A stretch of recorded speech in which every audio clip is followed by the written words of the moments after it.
제가 컨트롤할 수 없는 그렇게 해야 됩니다.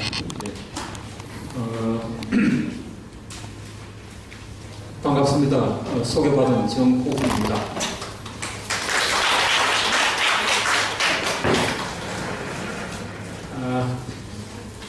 날씨도 춥고 그리고 지금 시간도 7시를 넘어서 다들 편하게 쉬셔야 될 시간인데 이렇게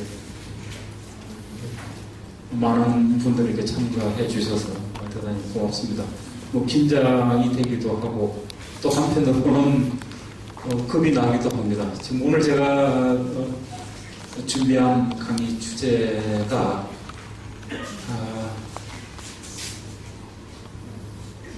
상당히 뭐라 그럴까 빡빡하고 자칫하면 따분하게 느껴질 수밖에 없는 그런 주제입니다.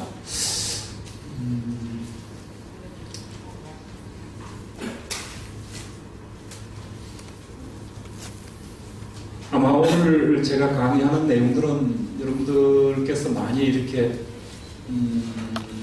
알고 있는 내용, 알고 있는 사실들일 겁니다. 그러면서도 또 평소 생각해 보지 못했던 또 그런 사실들 많이 접하게 되리라 이런 생각을 하는데 소학이라고 하는 책 많이 들어보셨을 겁니다. 많이 알고 계실 건데 소학 주자학이라고 하는 사상을 공부할 때 가장 먼저 익히는 책 이게 이제 소학 이렇게 되는 건데요.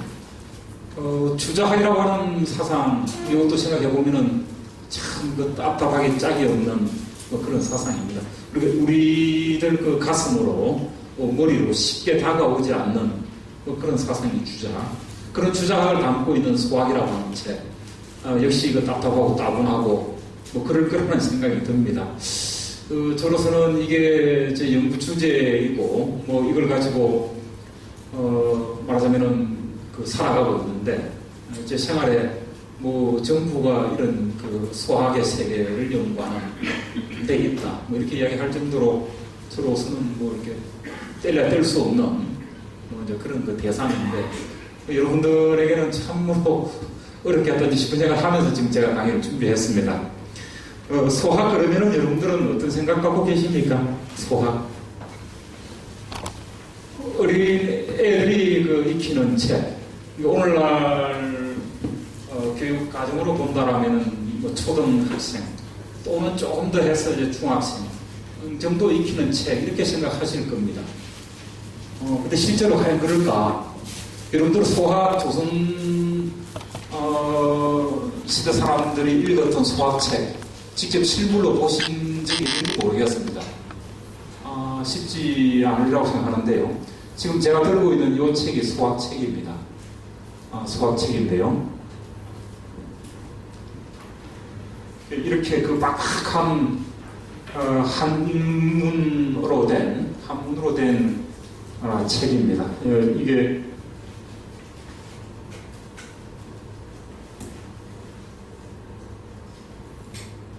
한 600페이지 지금 우리 시골이 600페이지인데 엄청나게 큰 책입니다. 이걸 어린애들이 읽었다. 그럼 이건 거짓말이죠. 조선시대 사람들이 우리보다 훨씬 더 공부를 잘했을 리가 없고 우리보다 훨씬 더 머리가 좋았을 리가 없죠. 이걸 소학이라고 하는 책을 어린애들이 익혔다. 이건 뭔가 우리 상식이 좀 잘못된 거죠. 오히려 소학이라고 하는 책은 주자학이라고 하는 큰 사상, 주자학이라고 하는 큰 사상을 익혀나가는 말하자면 기초 입문서, 주자학의 액기서, 핵심이 다 들어있는 책. 그래서 이 책은 머리가 좋은 사람은 어릴 때 익힐 수도 있겠지만 나이든 어른들이 20대, 30대 어른들이 주자학이라고 하는 사상을 본격적으로 이해하기 위해서 익히는 책.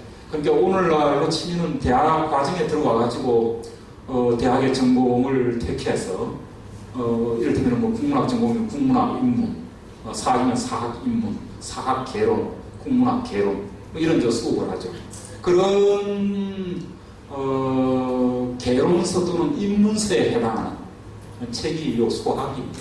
주자학이라고 하는 어마어마한 그 뭐라 그럴까 특별한 그 체계를 갖추고 있는 사상이 주자학인데 그 방대한 주자학을 압축하고 있는 개론서, 입문서. 그러니까 이거는 어린애들이 읽는 책은 아니다. 어린애들이 읽는 책은 아니다. 이렇게 말씀드릴 수가 있습니다. 그래서 오늘 제 강의가 조선 사람들은 말하자면 그 주자학의 그 세계에 푹 빠져서 살았는데 그 푹 빠져서 살게 되는 주자학을 뭘 가지고 어떤 방식으로 공부를 했던가 이걸 소학을 중심으로 그리고 이제 소학하고 또 같이 우리가 연관해서 볼 수 있는 책이 경민편이라고 하는 책이 있습니다. 그거는 소학하고는 성격을 좀 달리 하는데 소학의 이념을 압축하고 있는 책으로 조선 16세기 초 중종대에 만들어집니다. 경민편이라고 하는 책이요. 그래서 조선 사람들이 그 주자학 또는 주자학의 핵심을 한편에서는 경민편이라고 하는 책을 통해서 한편에서는 소학이라고 하는 책을 통해서 핵심을 잡아갔다. 이런 내용으로 오늘 강의를 진행하게 됩니다. 아마 경민편이라고 하는 책 이름은 아마 금시초문이시리라고 생각됩니다. 경민편.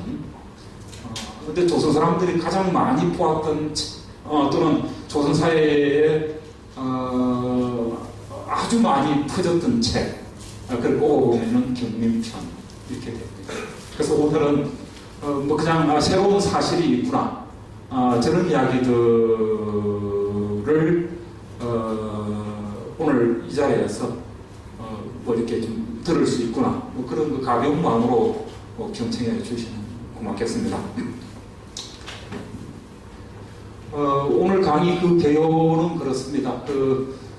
조선 사회에서 주자학이라고 하는 그 사상 학문이 그 일상적인 생활 속의 지식으로 활용되는 모습을 한번 살펴보자. 그래서 그 기초학습서인 소학 그리고 소학의 이념을 담은 경민편 이런 책이 만들어져 활용되는 양상을 살펴보고자 합니다. 그러면서 쭉 강의 내용은 소학이라고 하는 책 그리고 경민편이라고 하는 책이 조선에서 만들어지고 보급되는 과정 그래서 조선 초부터 조선 후기까지 약 400~500년의 그 긴 시간 그 속에서 소학이 또는 그 경민편이 어떻게 조선 사람들에게 다가가고 조선 사람들이 그걸 활용하는가 이런 점들을 보게 됩니다. 여기서 중요한 것은 소학을 이해할 때 소학의 주석서 조선 사람들이 소학 공부를 할 때 그냥 소학을 익히는 게 아니고요.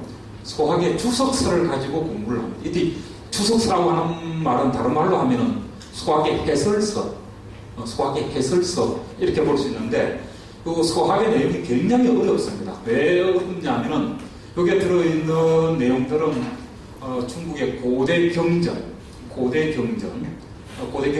이게 쉽게 읽히지가 않는 그런 문장으로 구성되어 있는데 그런 고대 경전에서 중요한 내용들을 뽑고 그 다음에 중국의 역사적으로 중요한 역할을 했던 인물들이 남긴 글을 가지고 그 글에서 뽑아가지고 소학을 만듭니다. 그래서 소학을 그냥 이게 아무리 공부를 많이 한 학자라도 그냥 읽기 쉽게 읽을 수가 없습니다. 그래서 그걸 해설하는 그런 책이 필요한데 조선 사람들이 그 읽은 책 그리고 소학을 공부할 때 이해할 때 소학의 주석서, 해설서를 가지고 공부를 합니다. 근데 조선에서 만들어져서 이렇게 유통되던 소학의 해설서가 한두 가지가 아니에요.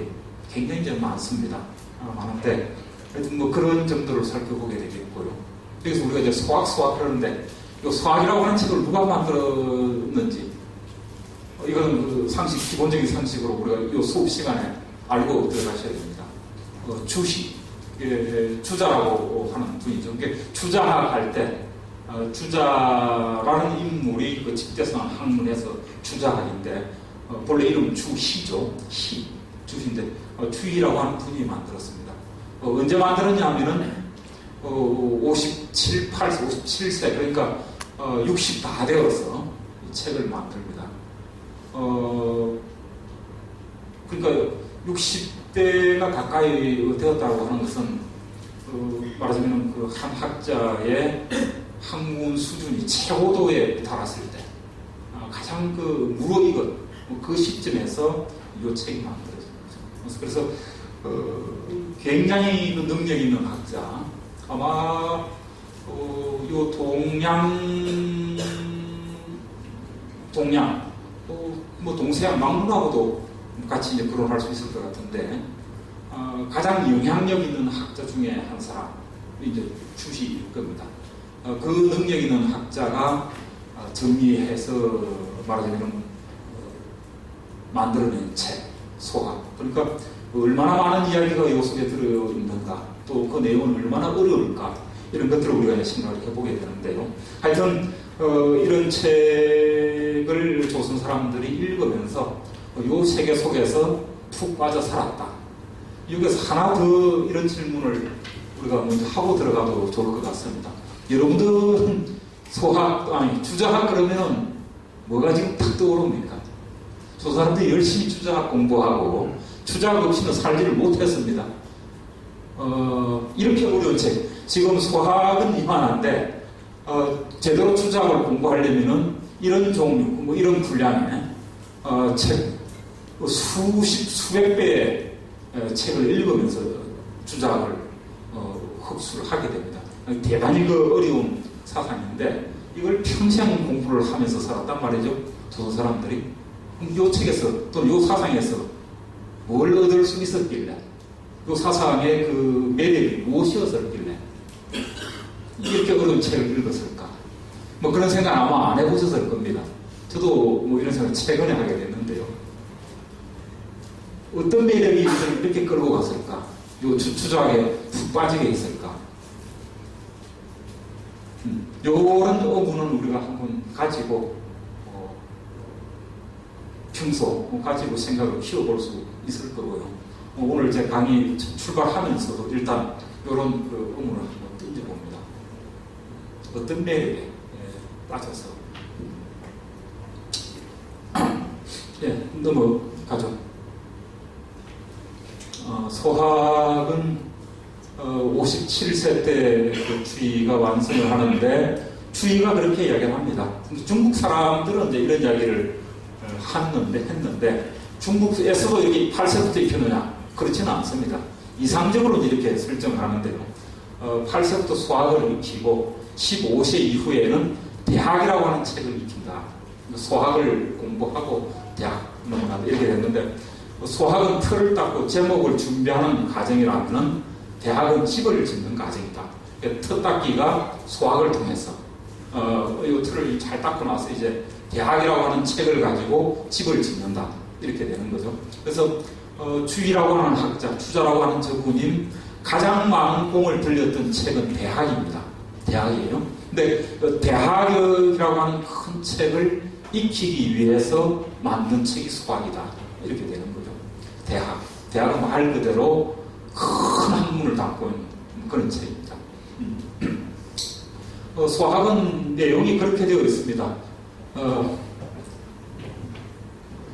내편, 외편 이렇게 나누고요. 내편에는 입교, 명륜, 경신, 계곡, 입교, 명륜, 경신, 계곡 저런 제목으로 내용을 구성하고, 외편에는 가은, 선행 하여튼 이런 제목으로 내용을 구성을 하는데, 말하자면 일상적으로 아침에 일어나서 세수하고 부모님께 인사하고 자기 그 옷가지 정비하고, 그 다음에 물 뿌리고 청소하고 방 썰고 닦고, 이런 모든 아주 그 기초적인 기초적인 생활 규범, 생활 예절부터 시작해서 임금에게는 어떻게 충성해야 되고, 부모님께는 어떤 효도를 해야 되고, 부부관계는 어떻게 유지해야 되고, 그 다음에 친구관계는 어떻게 유지해야 될 것인가, 뭐 이런 규범을 포괄적으로 정리하고 있는 책이 그 소학입니다. 그래서 처신하는 절차부터 인간의 기본 도리에 이르기까지 망라하고 있는 책이다. 그래서 학문의 측면에서는 추저학의 입문서, 그 다음에 윤리의 측면에서는 사회 교화서. 여기서 소학에서 계속 이야기하는 것이 이런 오륜으로 이야기되는 윤리 규범을 계속 이야기를 합니다. 사람이 사람답게 살아가는 도리, 사람이 사람답게 살아가는 도리가 무엇이냐, 그 도리가 무엇이냐라고 하는 점을 끊임없이 여러 가지 사례를 들어서 또는 여러 가지 그 논리를 들어서 설명을 하고 있습니다. 그래서 이 책을 익히게 되면은 주작이라고 하는 큰 사상 체계로 들어갈 수 있을 뿐만 아니라 주작에서 이야기하는 바 윤리 도덕적으로 살아갈 수 있는 방법, 그것이 무엇인가를 익히게 되는 거죠. 그렇게 본다면은 이 책은 참으로 답답한 책입니다. 오늘날 우리가 여기 한문으로 이렇게 된 걸 한글로 풀어서 한번 읽어보시고 뭐 재미있게 여기서 많은 것을 얻어보자라고 하더라도 뭐 전혀 이렇게 다가오지 않은 그런 느낌을 가지고 있는 책인데 아주 빡빡한 거죠. 그럼에도 불구하고 당시 오늘날 우리 사회는 아닙니다만은 조선에서는 충분히 활용할 수 있는 그런 일이 담겨 있었던 거죠. 다음, 제가 뭐 다른 이야기를 많이는 안 하겠습니다. 수학의 맛배기만 한번 보여드리고 넘어가도록 하죠. 열려전이라고 하는 중국 옛날 책이 있는데요. 그 책에 보면은 고자, 부인, 임자, 친불측, 자불변, 불칙 이런 내용의 원문이 나옵니다. 불식, 할미, 할부정, 불식, 할부정, 부자. 그 다음에 목불시, 사세, 이불측, 음성, 야적, 영, 송시, 도정사, 여차적, 생자, 형용, 단정, 제과이. 요게 그 소학이라고 하는 책의 가장 앞머리에 요게 나와요. 앞머리에 나오는데 지금 제목이 입교인데 말 그대로 교육으로 들어가는 그 길, 교육으로의 어떤 임무, 교육을 어떻게 할 것인가, 이제 그런 내용을 담고 있는데 제일 첫머리가 요거예요. 말하자면은 임신을 했을 때 애를 어떻게 태교를 해야 제대로 된 애가 나오는가, 요 내용이 제일 첫머리에 있습니다. 태교를 오늘날 우리는 뭐 일상화되어 있습니다만 요 소학을 만든 요시기 또는 그 이전에도 이런 그 태교 이야기가 나와 있고, 그리고 가장 중시되었던 거죠. 이게 소학에 들어있는데 지금 이렇습니다. 옛날에 부인이 아이를 배웠을 적에 잠잘 때는 옆으로 기울게 하지 않고, 앉을 때는 오로 앉지 않고, 설 때는 한쪽 발로 짝발로 서지 않았다. 부정한 맛을 먹지 않으며, 부정한 그 맛을 가지고 있는 고기를 먹지 않으며, 고기를 쓰는 것이 바르지 않거든 먹지 않으며, 바튼바튼하게 이렇게 고기를 써서 자리가 바르지 않거든 앉지 않으며, 눈으로는 부정한 색, 나쁜 색을 보지 않으며, 귀로는 부정한 소리를 듣지 않으며, 밤이면 악사인 봉사로 하여금, 장님으로 하여금 시를 외우며 바른 일을 말하게 하였다. 이와 같이 하면 아이를 낳으니 용모가 단정하며 재주가 보통 사람보다 뛰어날 것이다. 태교를 이렇게 하는 건데, 여기 요체는 바르게 반듯하게 말하자면 그 산모가 행동을 하고 그 소리를 듣고 하면은 애도 이제 바르게 된다. 이런 내용이 제일 첫머리에 이제 들어 있습니다. 이런 내용을 해서 이제 교육이 쭉 이루어집니다. 이루어지는 건데요. 그다음 그러면서 아까 앞에 말씀드린 태교 같은 경우는 아주 이제 실질적인 이런 이야기고, 조금 더 올라가면 좀 도덕적인 이야기, 이론화된 도덕적인 이야기가 나옵니다.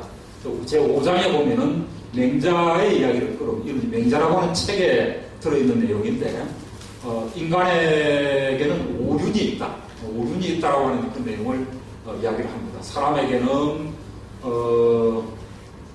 도리가 있으면 배불리 입고 따뜻이 입고 편안히 살기만 하고 가르침이 없으면 금수에 가깝게 된다. 동물에 가깝게 된다.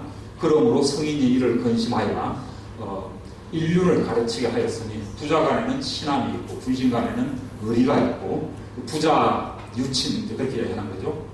분신 유의 분신 간에는 의리가 있고 부부 간에는 분별이 있습니다. 부부 유별 장유 간에는 차례가 있습니다. 장유 유서 부모 간에는 신의가 있다. 부모 유신 오륜이라고 그러죠. 이게 우리가 사람이 살아가는 데는 오륜이라고 하는 것이 있으니까 오륜을 가르쳐야 한다. 이런 내용으로 이야기가 구성이 됩니다. 다음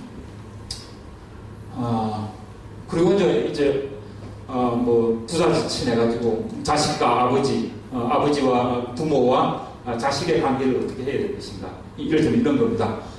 나갈 적에는 반드시 아래고 집을 나갈 때 돌아와서는 반드시 얼굴을 뺀다. 돌아왔습니다. 인사를 하는 거죠. 가는 곳을 반드시 일정함이 있게. 그러니까 아버지가 알 수 있도록 부모님들이 알 수 있도록 내가 어디로 갑니다라고 해서 말하자면 그 일이 뭐 생기거나 그랬을 때 쉽게 확인할 수 있도록 그렇게 한다는 거죠. 그래서 그리고 평소 말할 때는 늙었다고 말하지 않는다. 부모님 앞에서는 내가 뭐 나이가 드니까 뭐 이런 이야기 하면 안 된다는 얘기죠. 하여튼 이런 아주 소소한 이야기들을 수학에서 이제 가르쳐 줍니다. 이런 이야기도 있습니다. 부모가 생존에 계시거든 벗에게 죽음을 허락하지 않는다. 이건 무슨 이야기냐면은 부모가 살아 계시는데 친구하고 이야기를 하다가 그래 우리 죽음을 무릅쓰고 뭐 일을 하나 벌여보자. 또는 오더라도 무슨 상황이 벌어졌을 때 우리 같이 죽자. 이렇게 해서는 안 된다는 이런 이야기. 부모 살아 계실 때는 절대로 아무리 친한 친구랑 좋은 일을 한다 할지라도 그 죽음을 허락해서는 안 된다. 부모님 두고 떠나지 못한다. 이런 이야기죠. 하여튼 이런저런 내용을 해가지고 수학이 구성이 됩니다. 그 다음 요렇게 했는데 요거는 좀 요런 내용을 조선 사람들은 어떻게 익힐까? 이게 이제 지금 요 대목에서는 조금 이제 다른 내용으로 넘어갑니다. 수학이라고 하는 책은 아까 지금 제가 보여드렸습니다만은 이거는 온통 한문이에요. 온통 한문입니다. 이거 여러분들 요 한자 자체를 읽는 것도 어려운데 요걸 문장이란 말이죠. 한문을 어떻게 읽을까? 어떻게 이해할까? 이건 오늘날 우리가 영어책 이만큼 두고 영어 원서 들고 읽는 거하고 똑같은 뭐 그런 거예요. 이걸 이제 조선 사람들이 중국 사람이면 이걸 뭐 일상적으로 익힐 수가 있는데 전혀 남의 나라, 남의 그 문화, 그리고 남의 글로 되어 있는 이 책을 익힌다. 보통 어려운 문제가 아니죠. 그렇게 해서 조선 사람들은 이 책을 쉽게 읽을 수 있는 방법을 아주 그 다양한 방식으로 이제 찾아냈는데 그게 뭐냐 하면은 지금 제가 저기 소개하고 있는 지금 제 67장에 나오는 칠거지약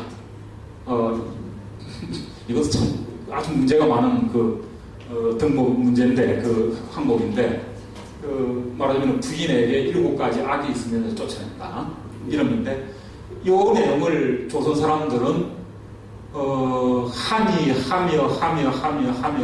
하며 니라 지금 제가 저걸 붙여놨죠.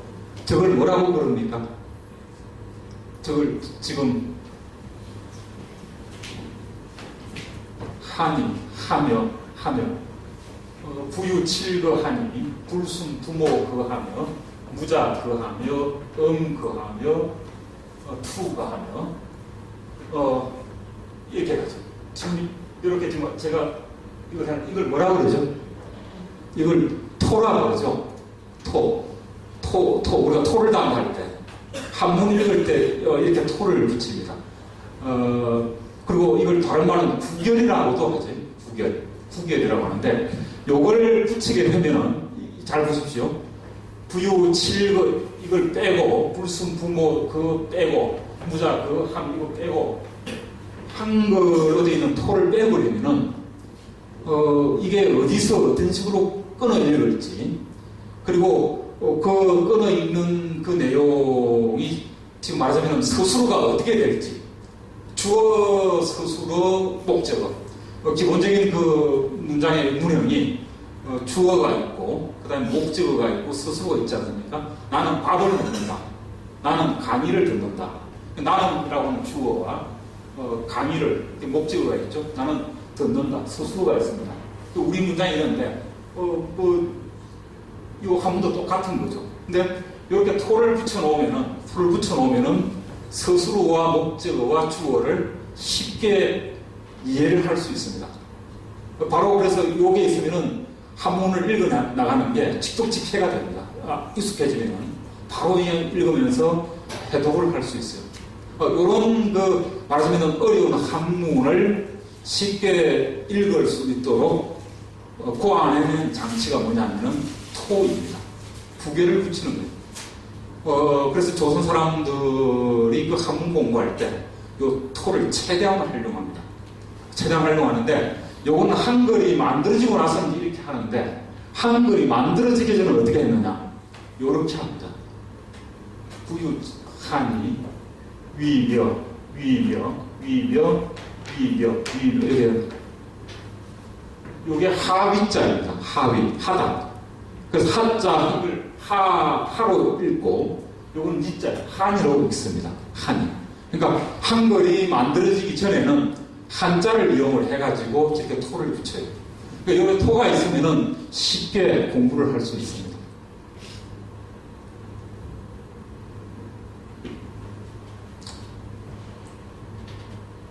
그래서 옛날도 그렇고 요새도 그렇고 이런 한문 공부할 때는 꼭 이렇게 토를 이렇게 붙여가면서 그렇게 공부를 합니다. 그럼 쉽게 읽을 수 있고 이해할 수 있고 이제 그렇게 되는 거죠.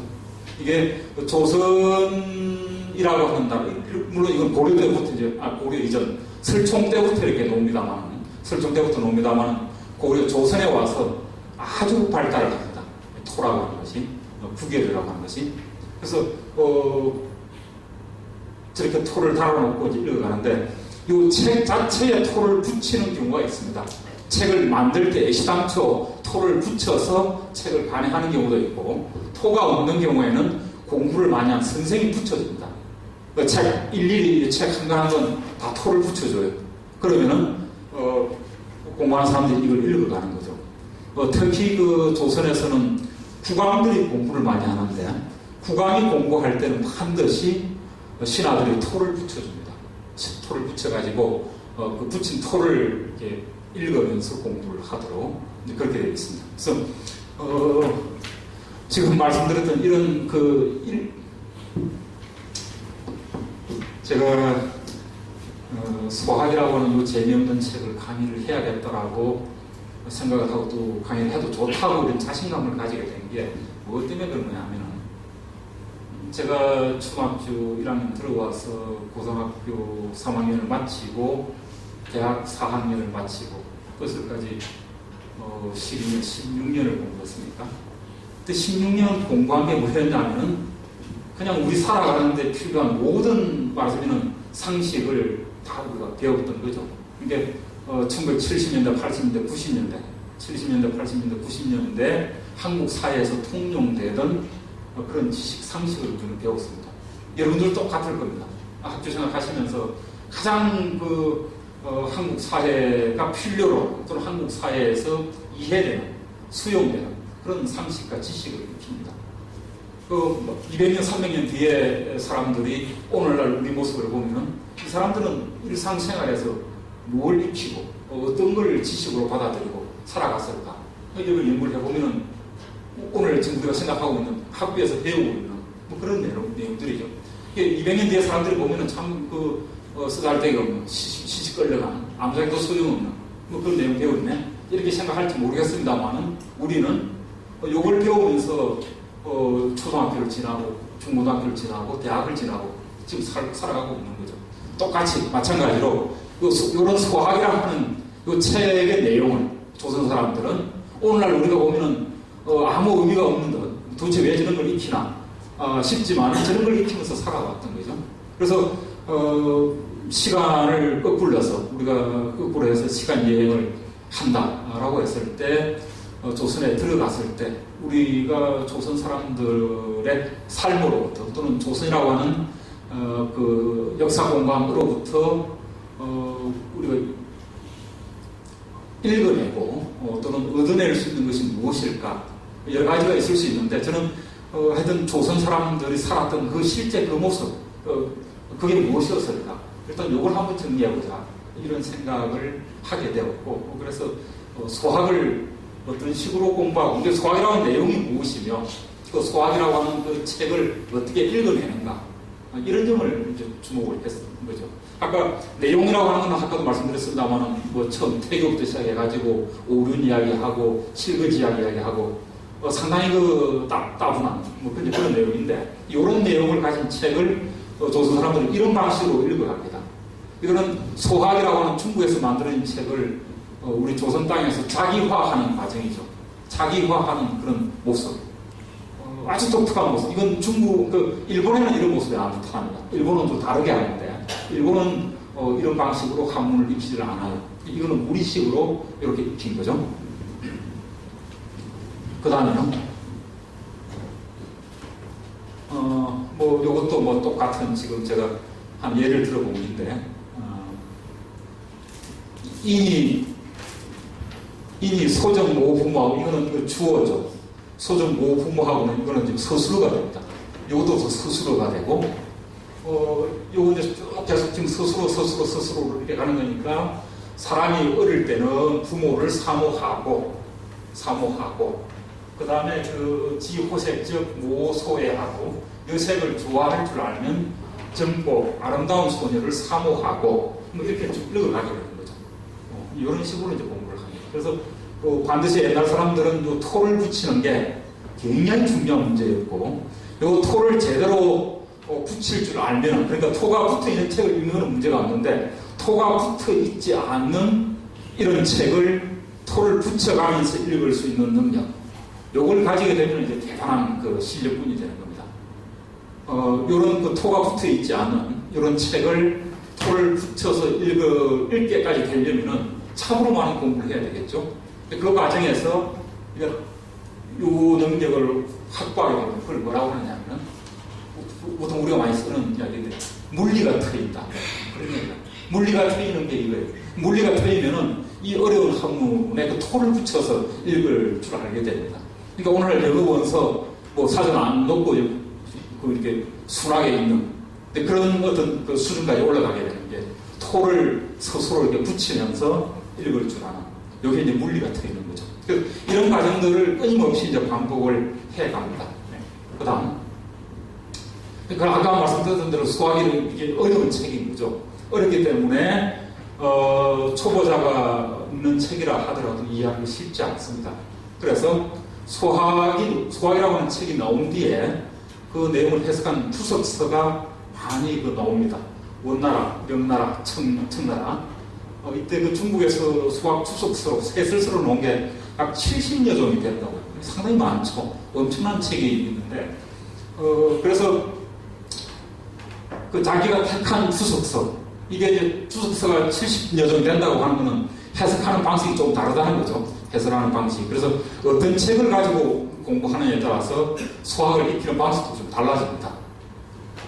수학을 이해하는 방식이 달라집니다. 그래서 중국 그 유학 사상사에서 경서에 대한 주석, 이건 가장 기초적인 문제예요. 이건 수학뿐만 아니라 뭐 사서 상경 모두가 다 이제 주석을 달면서 공부를 하는데 핵심이 됩니다. 그래서 수학을 비롯해서 사서 공경 모두에서 주석을 어떻게 할 것인가, 어떻게 해설을 할 것인가, 어떻게 쉽게 이해하도록 할 것인가, 이게 이제 가장 큰 고민이 되고 문제가 되는데, 그래서 사상이 변하고 발전하는 과정에서 어떤 그 해설하는 방식의 차이, 주석 방식의 차이에 따라서 사상의 변화도 생기고 이런 게 있습니다. 하여튼 수학도 이제 그런 겁니다. 그 다음.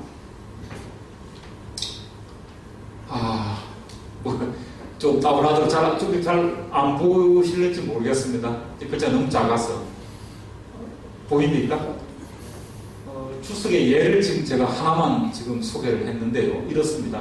열일여 전에 와 제일 앞에 나왔던 이야기죠. 고자, 부인인자, 신불측, 자불변, 불필, 여차적, 생자, 형용, 단정, 제과인이.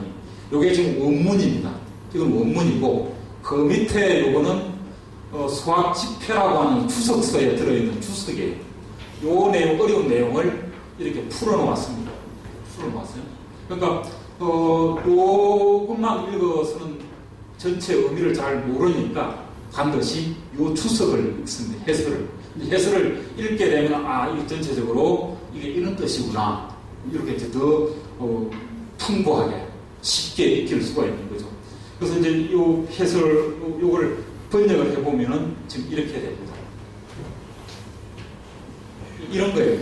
뭐냐면은, 이는 임신을 했을 때 마땅히 감화되는 바를 삼가야 하는 것이니, 선에 감화되면 선해지고, 악에 감화되면 악해짐을 말하는 것이다.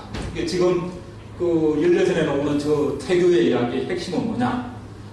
사람이 애를 배웠을 때, 임신하고 있을 때, 악을 만나게 되면 악의 영향을 받고, 선을 만나면 선의 영향을 받으니까, 그걸 이렇게 잘 받아들이고 피해라.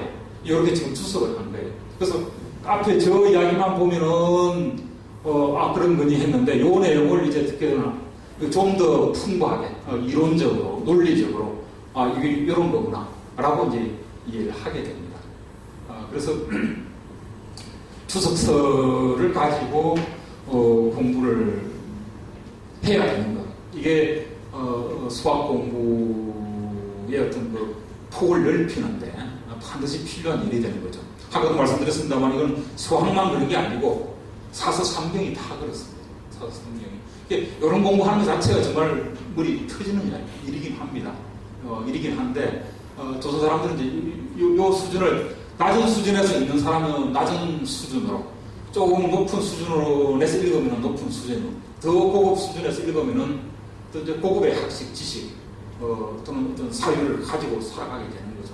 하여튼 이런 어떤 틀 속에서 이런 장치를 활용하면서 공부를 했다. 그 다음. 근데 조선에서는 아까 제가 중국에서는 한 70여 종류의 추석서가 있었다고 그랬는데 조선에서는 어떻게 되느냐. 한 3종류의 추석서가 세 종류. 제일 먼저 15세기에는 소학집성이라고 하는 책이 들어옵니다. 소학집성.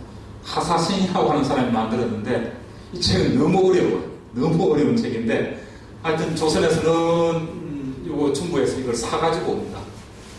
세종대인데요. 세종대인데 지금 수학을 우리가 공부하려고 하는데 참고서가 없습니다. 해설서가 있었으면 좋겠는데 없습니다. 그럼 중국에 가서 구해오자. 100권을 사가지고 와요.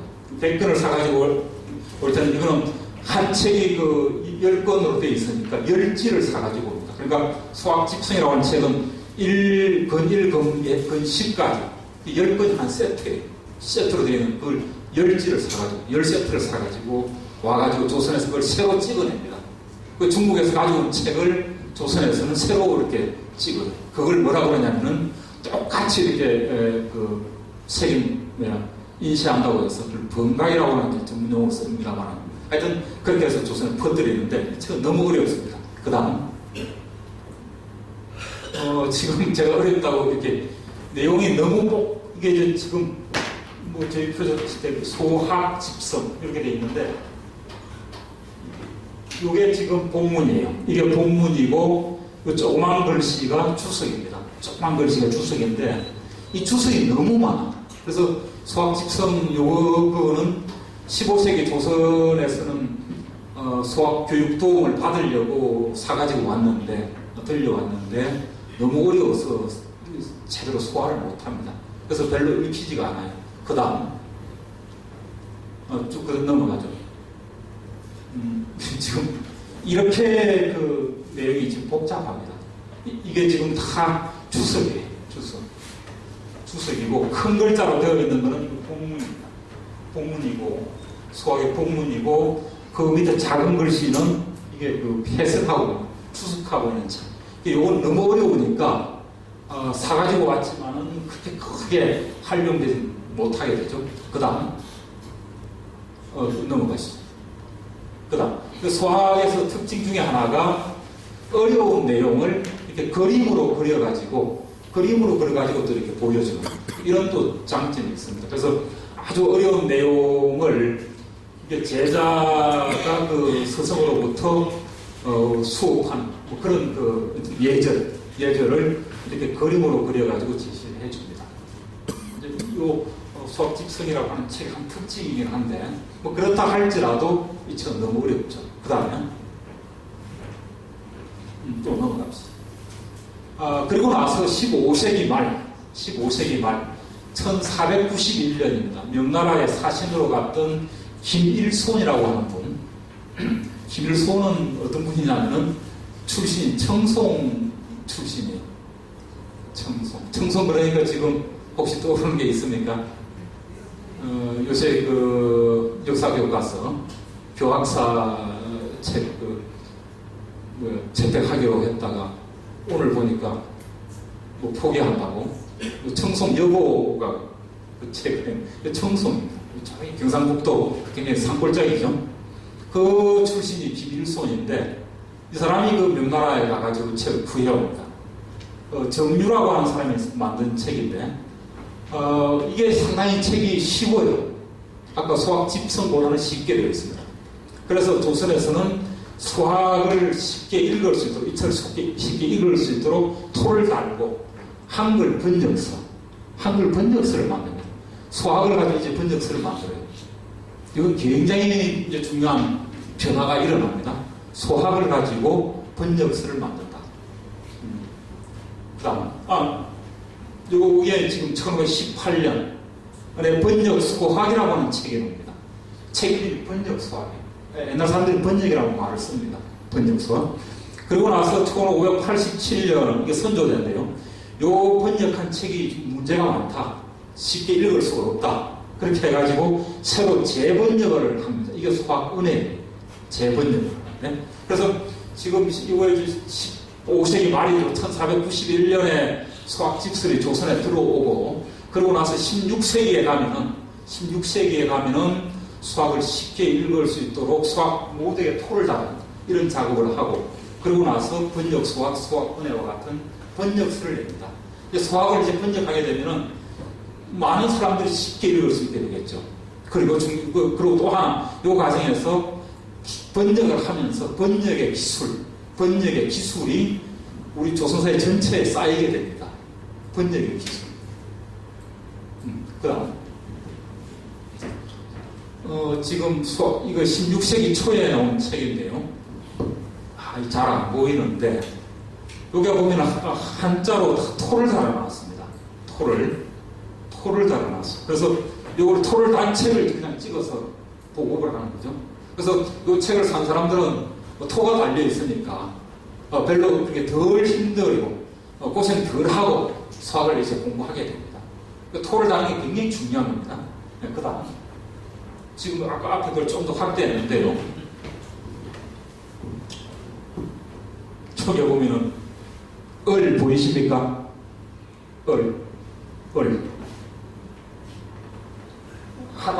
하더니, 이거 보면 위가 아닌데, 저걸 읽으면 하더니로 있습니다. 하더니, 이렇게 쭉 해가지고 중간중간 필요한 부분에 토를 달는데, 그 토를 달 때, 지금 이런 거는, 요 앞에 지금 요 단어가 목적어이다. 이런 걸 이야기하는 거죠. 이 목적어이다라고 하는 걸 이야기해주고, 또 시 같은 이게 주어이다라고 하는 걸 이야기해줍니다. 이렇게 해서, 공부하는 것이 그렇게 어렵지 않도록 토를 달아서 책을 만드는데, 이렇게 책을 만들어내려면 굉장히 복잡합니다. 그렇지 않겠습니까? 요건 목판본인데요. 글자를 하나하나 이렇게 조각하고 깎아내가지고 책을 만듭니다. 그러니까 이렇게 토를 달게 되면은 만드는 게 쉽지가 않죠. 근데 그럼에도 불구하고 이런 식으로 만들어서 수학을 보급을 시킵니다. 그 다음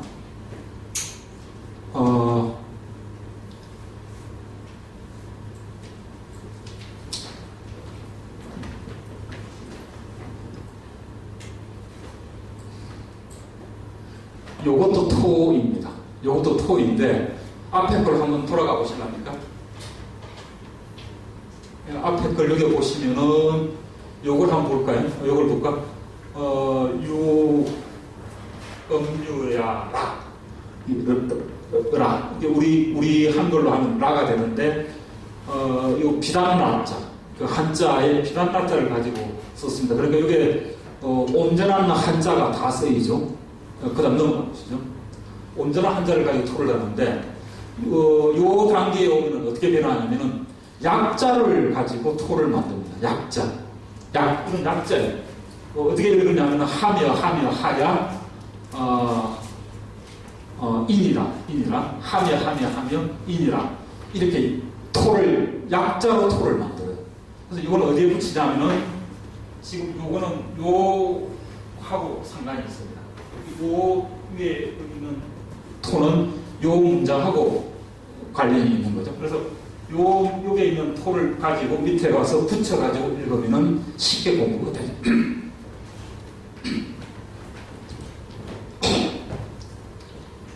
이게 한자를 온전하게 다 써서 토를 붙이기도 하고, 그 다음에 이제 그걸 좀 더 발전시켜서 약자를 만들어서 토를 붙입니다. 그렇게 해서 읽어가는 거예요. 그리고 지금 저런 식으로 위에 붙여놓으면은 복잡하지 않죠. 밑에 이렇게 중간중간에다가 구기를 집어넣으면 요거 새기는 게 굉장히 힘드는데 이렇게 해버리면 훨씬 간편해집니다. 이제 요것도 한 진부가 되는데 이런 식으로 해서 교재, 수학을 가도록 읽을 수 있는 어떤 수단들을 만들어내는 것을 볼 수가 있습니다. 이런 작업은 누가 했느냐? 조선에서는 개별 학자들이 하지 않습니다. 관에서 합니다. 관에서. 그러니까 국가 차원에서, 공적인 차원에서 이런 작업을 다 했습니다. 지금 요 시기까지. 그 다음 넘어가죠. 이게 왜 나타나지? 더 넘어갑시다. 예, 넘어가죠. 지금 한글로 그 16세기 초에 번역이 이루어진다고 했는데, 번역 수학의 한 모습을 지금 제가 보여드리는 겁니다.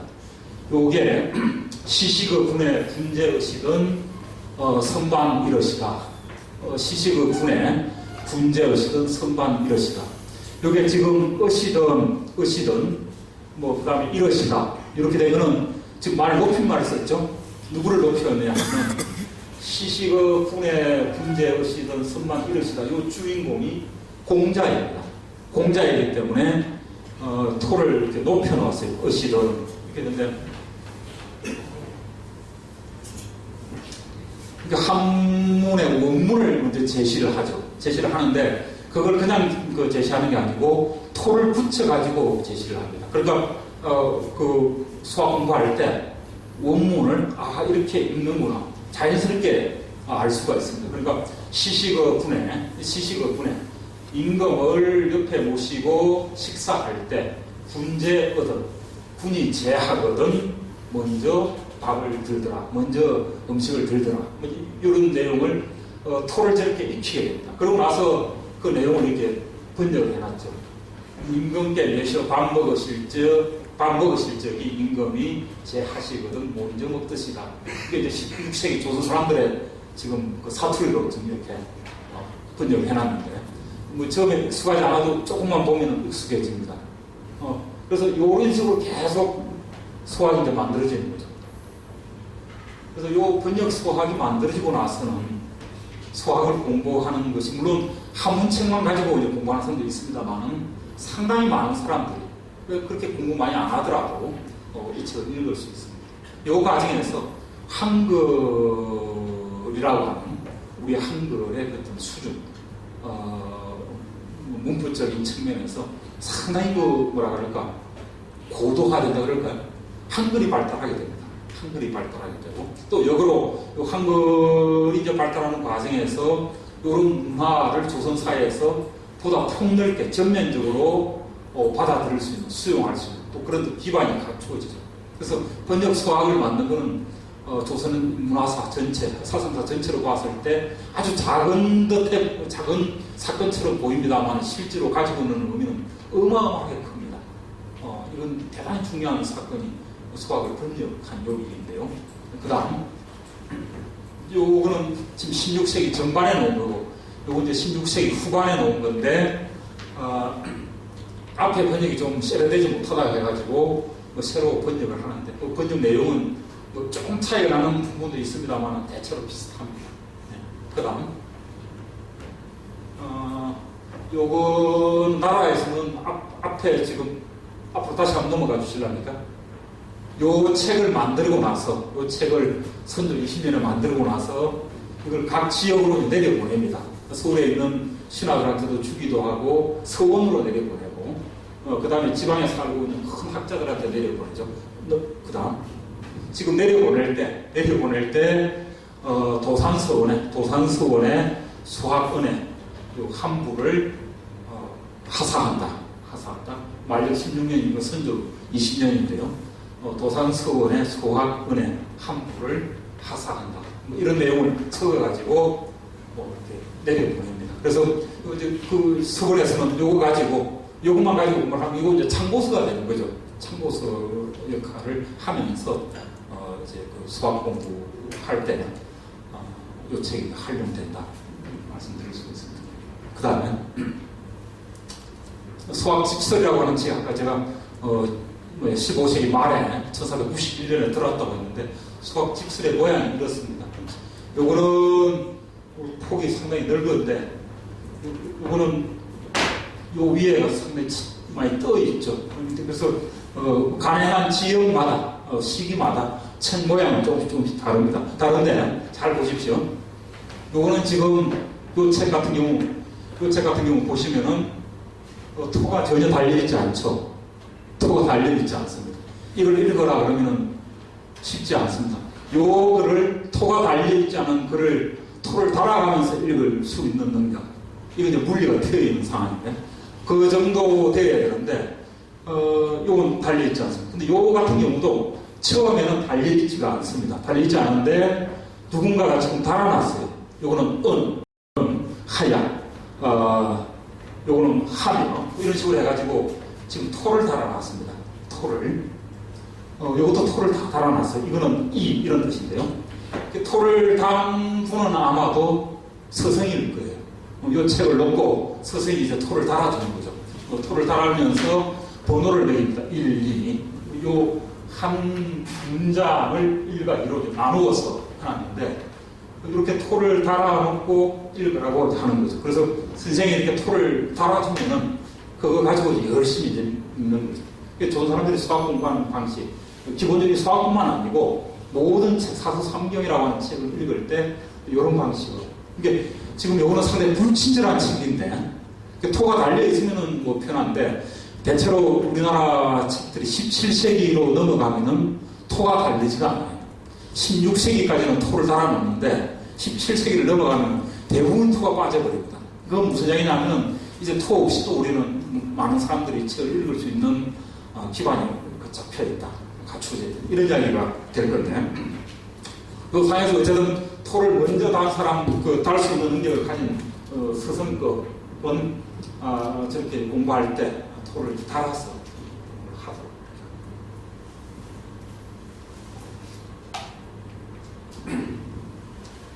아까도 말씀드린 오른쪽에 있는 저건 저 위에 있는 건 약자 토입니다. 약자로.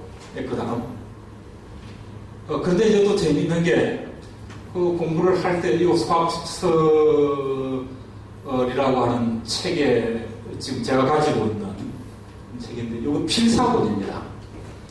필사본이라고 하는 앞에 우리가 봤던 건 지금 목판으로 된 건데 찍어냈는데 손으로 다 쓴 거예요. 이게 손으로 쓴 건 필사본인데 수학직설 근지 1 권 제일 첫 건이죠. 그 입교의 그 내용을 이렇게 쭉 요거는 오시고 시작할 때는 한 줄 내려서 한 칸 내려서 쓰고 그 다음에 본문부터는 또 올려가지고 쭉 씁니다. 그러니까 요 체제는 어떤 체제냐면은 목판본 책을 보고 이렇게 베껴 쓴 거예요.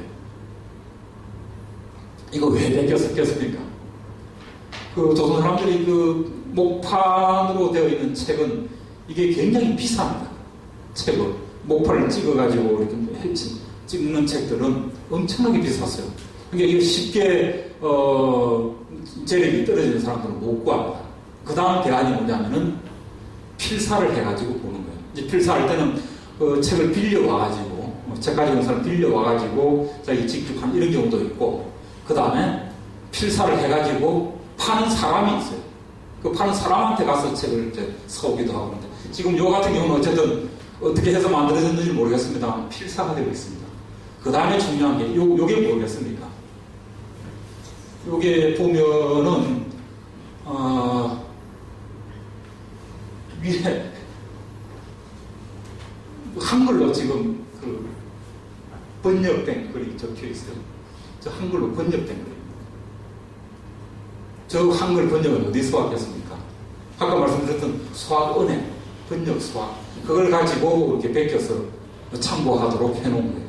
그러니까 수학은행 또는 번역 수학 같은 그런 번역서들이 이렇게 공부할 때 활용되었다, 이런 걸 우리가 볼 수 있습니다. 그 다음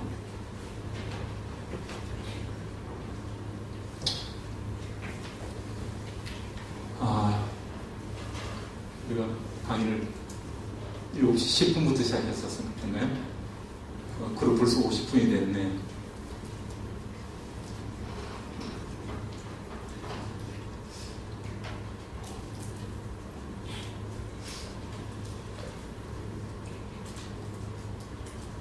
제가 지금 그 강의한 내용이 처음 들으시는 내용이 많죠. 썩 그렇게 재미있지는 않죠. 뭐 저거 읽혀서 뭐 내가 뭐 하나. 우리 그 집에 애가 하나 있는데 자기는 공부하는 의미를 모르겠대요. 그래서 공부하기가 싫대. 그래서 이런 애한테는 아무리 공부를 시켜도 뭐 들어가지 않아. 그래서 네 마음대로 해라. 네가 공부하고 싶으면 해라. 이제 그런 그 저는 이제 이야기를 하는데, 물론 제가 이제 강의할 때도 이건 내 이야기 해가지고 좀 재밌게 이렇게 쑥쑥 흡수가 돼야 되는데 이제 생각하면서도 뭐 이거 지금 뭐 몰라도 살아가는데 아무 뭐 문제가 없는데 또 이런 생각이 들기도 하고 그렇습니다. 근데 어쨌든 지금 이제 조선에서는 수학이라고 하는 책을 공부를 해오는 과정에서 수학 집성이라고 하는 책을 활용하고 수학 집서를 활용하고, 그러다가 17세기 초에 수학 집주라고 하는 책이 나와요. 그 책이 이 책입니다. 그 책이 이 책이에요. 이거를 누가 편찬하느냐면 율곡 이이가 편찬을 합니다. 율곡 이이는 지금 16세기 사람이죠. 임진왜란 전에 세상을 떠났으니까. 근데 만들어 놓고 이 책을 출판을 못했는데 1612년 광해군 4년에 가서 처음으로 이 책을 간행을 합니다.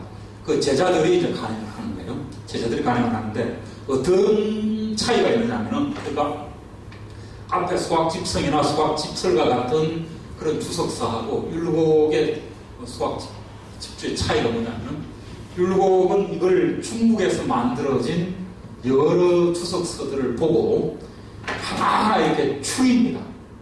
그러니까 여러 책에서 적절한 주석을 추려내요. 그리고 그걸 또 배치를 합니다. 그러니까 자기 생각을 한두 군데 집어넣기는 합니다만, 기본적으로 중국에는 여러 주석서 가운데서 가장, 여러 해석 가운데서 가장 적합하다고 판단한 것만 이렇게 추려가지고 책을 만들어요. 그게 수학 집주입니다. 그래서 이 책은 조선 사람이 만든, 그러니까 조선 사람의 감각, 조선 사람의 어떤 논리, 조선 사람의 정신으로 만든 책이죠. 물론 그게 활용한 자료는 중국의 그 해설들입니다만은, 이걸 하여튼 중국의 해설들 가운데서 제일 좋은 엑기스만 뽑아가지고, 이게 요 내용이야말로 수학을 이해하는데 가장 필요하다, 적합하다. 그렇게 해서 만든 책이 수학 집주예요. 율곡이라고 하는 분이 대단한 능력을 이런 데서 우리가 발견할 수가 있는데, 지금 요게 내용이 그렇습니다. 지금 제가 말씀드렸던 내용이 요건데, 요 수학 집주는 율곡 2의 3부작 가운데 하나입니다. 저는 3부작이라고 하는 그런 이름을 붙였는데요. 성악, 지묘, 경몽, 요결, 수학 집주. 요 세 권이 율곡이라고 하는 그 학자의 학문적인 역량을 말하자면 가장 잘 보여주죠. 그뿐만 아니라 이 책이 있었기 때문에 아마도 조선 사회가 주자학이 17세기 이후로 들어와서도 훨씬 더 많이 퍼졌을 것이다. 이렇게 이야기할 수 있고, 좀 더 나아가서는 율곡이인은 당시 서인입니다. 서인이에요. 요런 책들이 조선 후기사에 널리 퍼져가면서 서인들의 학문적 발언권, 또 정치적 발언권이 크게 커져갑니다.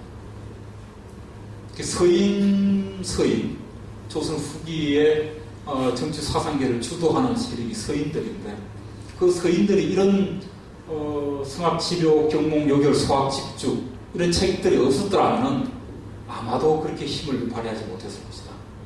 그럼 영남 쪽에 남인들, 그러니까 태계 이황이죠. 태계 이황과 같은 대학자는 이런 작업을 했는가? 이런 작업을 하지 않아요. 지금 제가 성악집교다, 경몽요결이다, 소학집주 여기 3부작을 했고 이런 작업을 하지 않는다 그러는데, 이 책의 성격은 뭐냐면 한마디로 주자학에서의 초급, 중급, 고급, 초급, 중급, 고급 요 교과 수준, 그 과정에 맞추어서 만든 교과서입니다. 소학집주가 무슨 책이냐면 딴 게 아니고 소학이라고 하는 초급 과정을 익히는데 필수가 되는 교과서예요. 교재.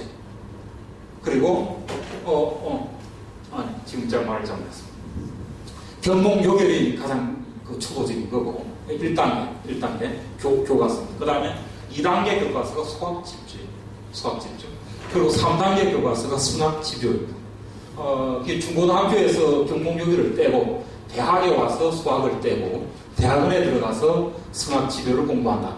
이런 식으로 그 과정을 이야기를 할 수 있는데, 이런 교과서를 만들었기 때문에 교과서를 통해 가지고 공부를 조선 사람들이 하게 되는 거죠.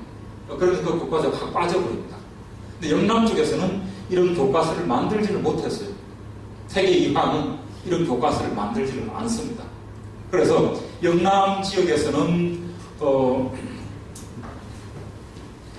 1694년, 그러니까 책이 처음 나온 것은 1612년에 간행이 되는데 1694, 17세기 말 되면은 숙종이 자기가 쓴 서문을 붙여가지고 나라에서 간행을 합니다.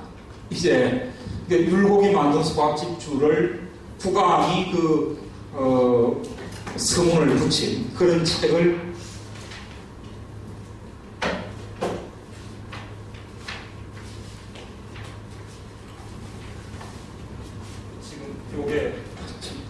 잘 안 보일 것 같습니다만 의제소학서라고 하는 글인데요.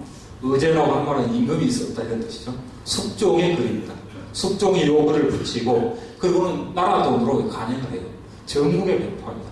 그러니까 17세기 말에 와서 소학, 율곡의 책, 이 책은 율곡이 만들었다면 누구나 아는 거죠. 그렇게 또 증명이 되어 있고, 율곡의 책이 온 세상에 이제 퍼지는 거죠. 조선사회에. 어마어마한 힘을 갖습니다. 영남 쪽은 이때까지도 이 책은 구경도 못하고 있었고, 소학집설, 아까 15세기 말에 들어왔던 소학집설을 가지고 공부를 하고 있었어요.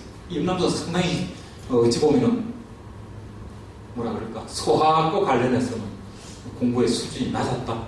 이렇게 이야기할 수 있을 정도로 하여튼 그런 변화, 격차가 생기는 걸 볼 수가 있습니다. 그래서, 소학집주는 조선의 학술사 사상사에서 굉장히 중요한 의미를 갖는다. 이렇게 말씀드릴 수 있습니다. 그 다음요. 넘어가시죠. 그 다음. 이게 지금 처음 나왔을 때, 광해군 4년에 나왔을 때 그 소학의 책의 모습입니다. 여러 중국 학자들의 주석을 모아가지고 이렇게 만든 걸 볼 수가 있죠. 그 다음.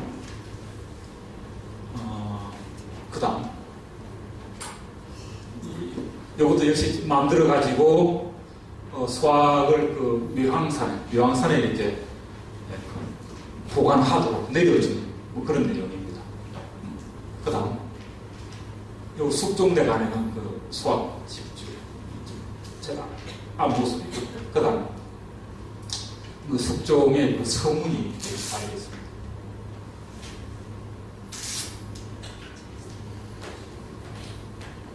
소학은 왜 만들었는가?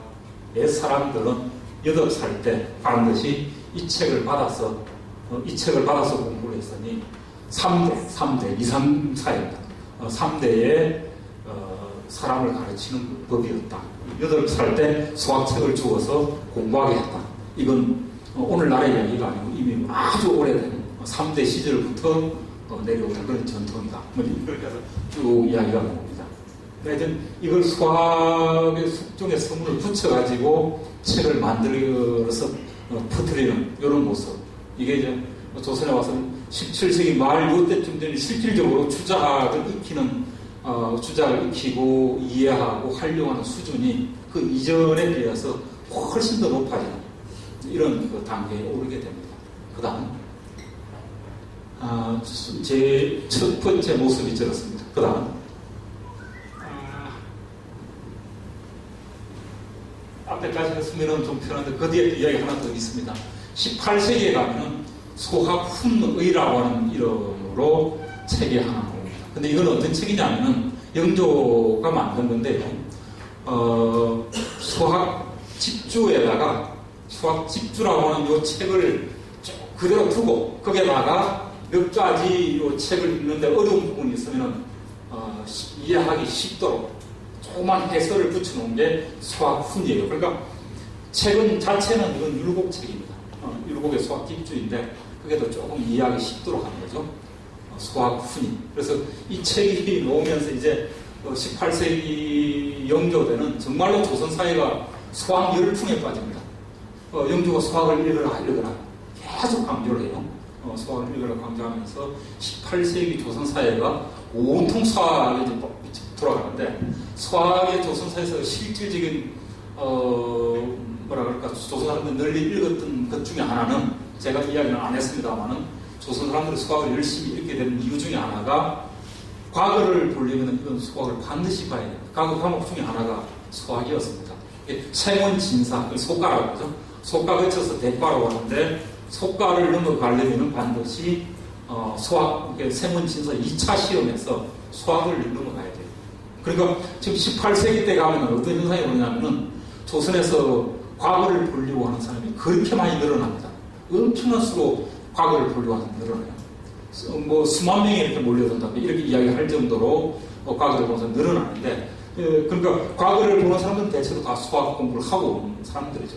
그 수요가 막 늘어나는 건데 지금 영조대 수학훈이 만들고 수학 교육 강화하는 그 시점에 이런 현상이 생깁니다. 그리고 나서 이제 정조대 가서는 수학책을 더 이상 새로운 수학책을 만들어내려고 했는데 정조가 세상을 일찍 뜨면서 이제 그걸 못합니다. 그러고 나서 나라에서 이렇게 수학책을 찍어내는 일들은 이제 뭐 끝나는데 성우 이익이나 다산 정약용 같은 학자들은 요 수학과는 바른 수학을 만들어내려고 했었어요. 이건 중국 저 수학은 제대로 우리 그 현실에 맞지 않다. 새로운 수학을 만들어야 된다. 이런 노력을 이 사람들은 합니다. 그 다음. 요게 영조대 놓은 수학훈인데, 요게 훈이라고 하는 게 요거예요. 훈이가 뭐냐면은 해설, 아주, 단어 해설, 뭐 그런 뜻 정도로 했는데, 조그맣게 이렇게 해설을 붙여놓습니다. 조그맣게. 요게 이제, 수학훈이, 예, 그 다음.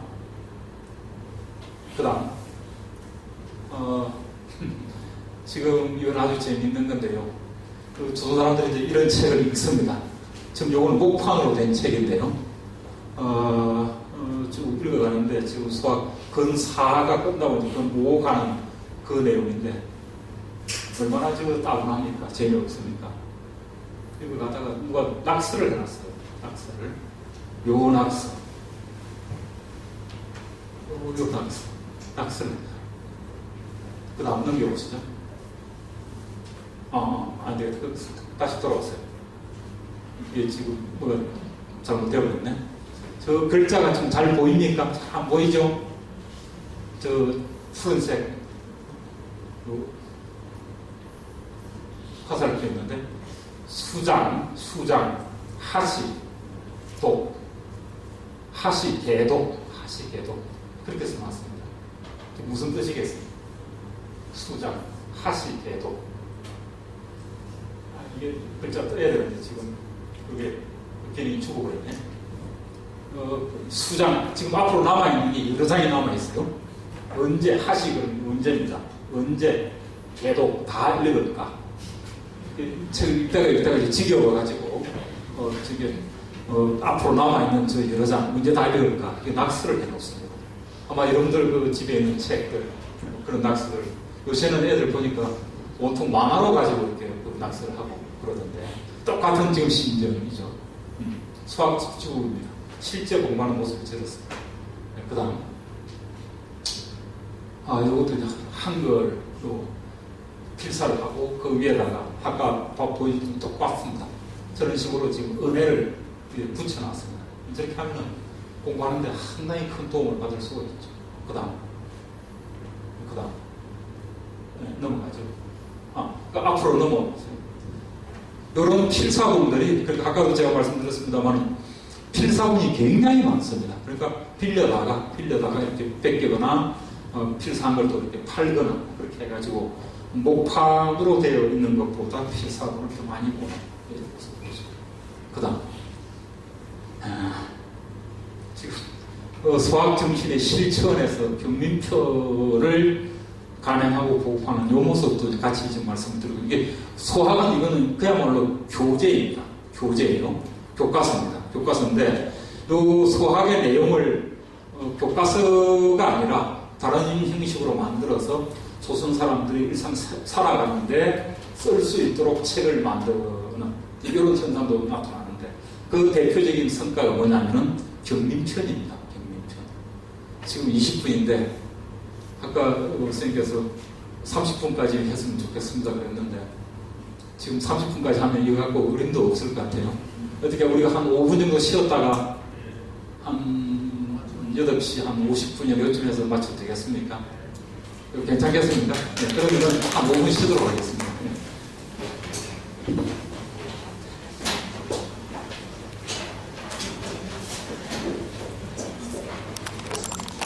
경민편인데요. 경민편 빨리 끝내고 강의를 마무리하도록 하겠습니다. 경민편이라고 하는 책은, 이 책은 16세기 초반에 만들어지는데요. 16세기 초반, 우리가 생각나는 역사적인 사실이 뭐가 있습니까? 16세기 초반 그러면 떠오르는 게 연산군 시절이 떠오르죠.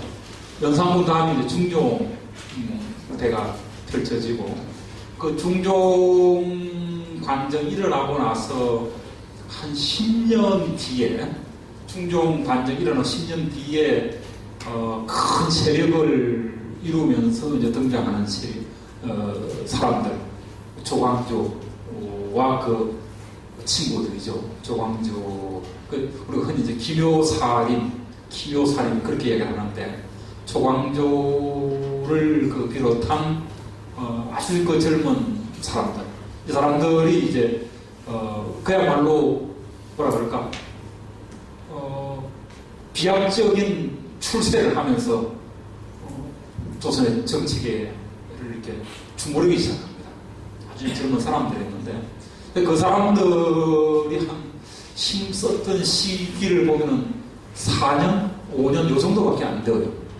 4년, 5년이 그냥 바짝 그냥 불타오르듯이 큰 변화의 그 움직임들이 이제 일어나는데, 그러고 나서는 갑자기 팍 끝이 나고, 그 기묘사하죠.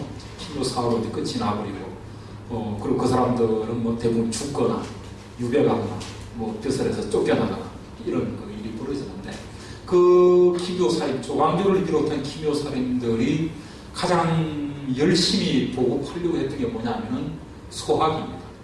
소학을 찍어가지고 전국에 보급을 하려고 합니다. 그래서 조선이라고 하는 나라는 적어도 소학에서 가르치는 요 내용, 소학의 가르침대로 이렇게 가면은 우리 조선은 희망이 있다. 이런 뭐 이야기를 하면서 수학을 보급하려고 했죠.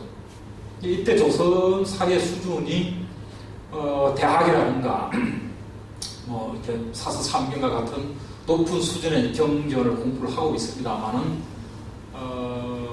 아직까지는 이걸 전면적으로 보급하는 그런 단계는 아니었던 것 같고요. 수학을 지금 우리가 익혀야 할 때다. 수준이 이제 그 정도였던 거죠. 수학을 참으로 열심히 보급을 하려고 합니다. 중종에게 공부 막 시키고, 중종에게 수학 공부 엄청 시킵니다. 임금 당신이 알아야 제대로 밑에서 이렇게 백성들 따라서 배운다. 이런 이유로 들어가면서 수학책 만들어서 보급하고, 그리고 아까 수학을 번역해가지고 또 보급합니다. 그래서 바야흐로 이제 소학이라고 하는 중국에서 들어온 책, 주자학의 기초 입문서인 저 책이 이제 막 빛을 발휘하려고 하는 건데, 그 시점에 소학의 내용, 소학의 정신을 담고 있는 책들도 많이 나옵니다. 이룬 행실이 돌아가는 책도 있고, 정속편이라고 하는 책도 있고 있는데, 그 중에 하나가 경민편이에요. 경민편. 이 책은 소학하고는 조금 성격이 멀긴 한, 조금 그 차이가 있긴 한데, 소학의 내용을 밑바닥에 알고 있다. 이렇게 한번 보시죠. 예. 그 다음.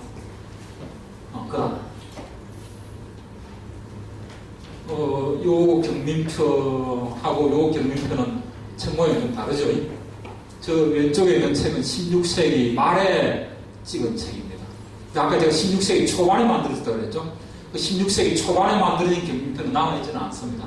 남아있지 않고 16세기 말에 저 경상도에서 찍은 책이고, 요거는 17세기 이제 효종대 들어와서 17세기 중엽의 조선에서 찍은 책이에요.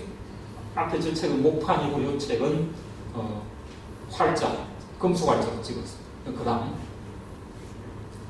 경민편은 어떤 책이냐면은 항해도 감사였던 김정국이라고 하는 분이 만들어가지고 항해도 지역에 보급을 합니다. 그러니까 처음에는 항해도에 보급을 하는데, 의성김씨, 혹시 여기 지금 강의 들으시는 분 중에 의성김씨 계십니까? 의성김씨 아무도 안 계시나요? 경상도 지역에 가면 가장 큰 소리 치는 그 가문이 있는데, 태계 집안, 진성이씨 집안, 그 다음에 유성룡 집안, 풍산유씨 집안, 그 다음에 김성일은 우리가 들어보셨죠? 임진왜란 그 관련해서 의성김씨입니다. 그 세 가문이 제일 큰 소리 친다. 뭐 다른 가문도 있습니다만, 근데 이 의성김씨인데 김정국이라고 하는 분이 이제 만들어요. 어떤 거냐면은 백성들이 저지르기 쉬운 범죄 13가지를 가지고 책을 만듭니다. 그러면서 범죄를 저지르면 안 되는 이유, 도덕적 이유, 그리고 범죄를 저질렀을 때 받는 형벌을 동시에 제시합니다. 근데 이제 도덕적 이유, 요걸 어디에서 오느냐면, 요런 어떤 구성 자체가 기본적으로 사람이 죄를 지으면은, 범죄를 이렇게 저지르면은 기본적으로 이제 법에 따라 처벌하는데, 그 법에 따라 처벌하는 것이 능사가 아니다. 범죄를 저지르기 전에 그렇게 해서는 안 된다라고 하는 이유를 충분히 알고 사전에 미연의 그 방지해가 이런 게 있다라면은 충분하다. 그러니까 도덕적으로 사람을 교화를 하게 되면, 사람이 도덕적으로 변하면 범죄를 저지를 일이 없다. 이런 생각을 가지고 이 책을 만듭니다. 근데 이 도덕적 이유, 요 이야기를 쭉 정리해보면 결국은 소학의 가르침, 소학의 정신, 요거는 집중이 됩니다. 소학의 가르침이 뭐냐? 아까 제가 처음 할 때 그 교화서적인 요소도 있고, 주자학의 같은 입문서, 학문적 입문서로서 있는 것도 가지고 있다. 이런 말씀을 드렸는데, 교화서. 이 교화의 핵심은 삼강오륜을 잘 지키자. 이거예요. 조선 사람들 또는 주자학에서 이야기하는 게 뭐냐? 삼강오륜을 잘 지키는 사람. 이건 아주 따분한 이야기죠. 아주 따분한 이야기인데, 요 이야기가 한 차원 더 높이면 어떻게 되는지 아십니까? 상강오륜을 잘 지키는 사람 또는 상강오륜을 그야말로 완벽하게 실현하는 사람은 성인이 됩니다.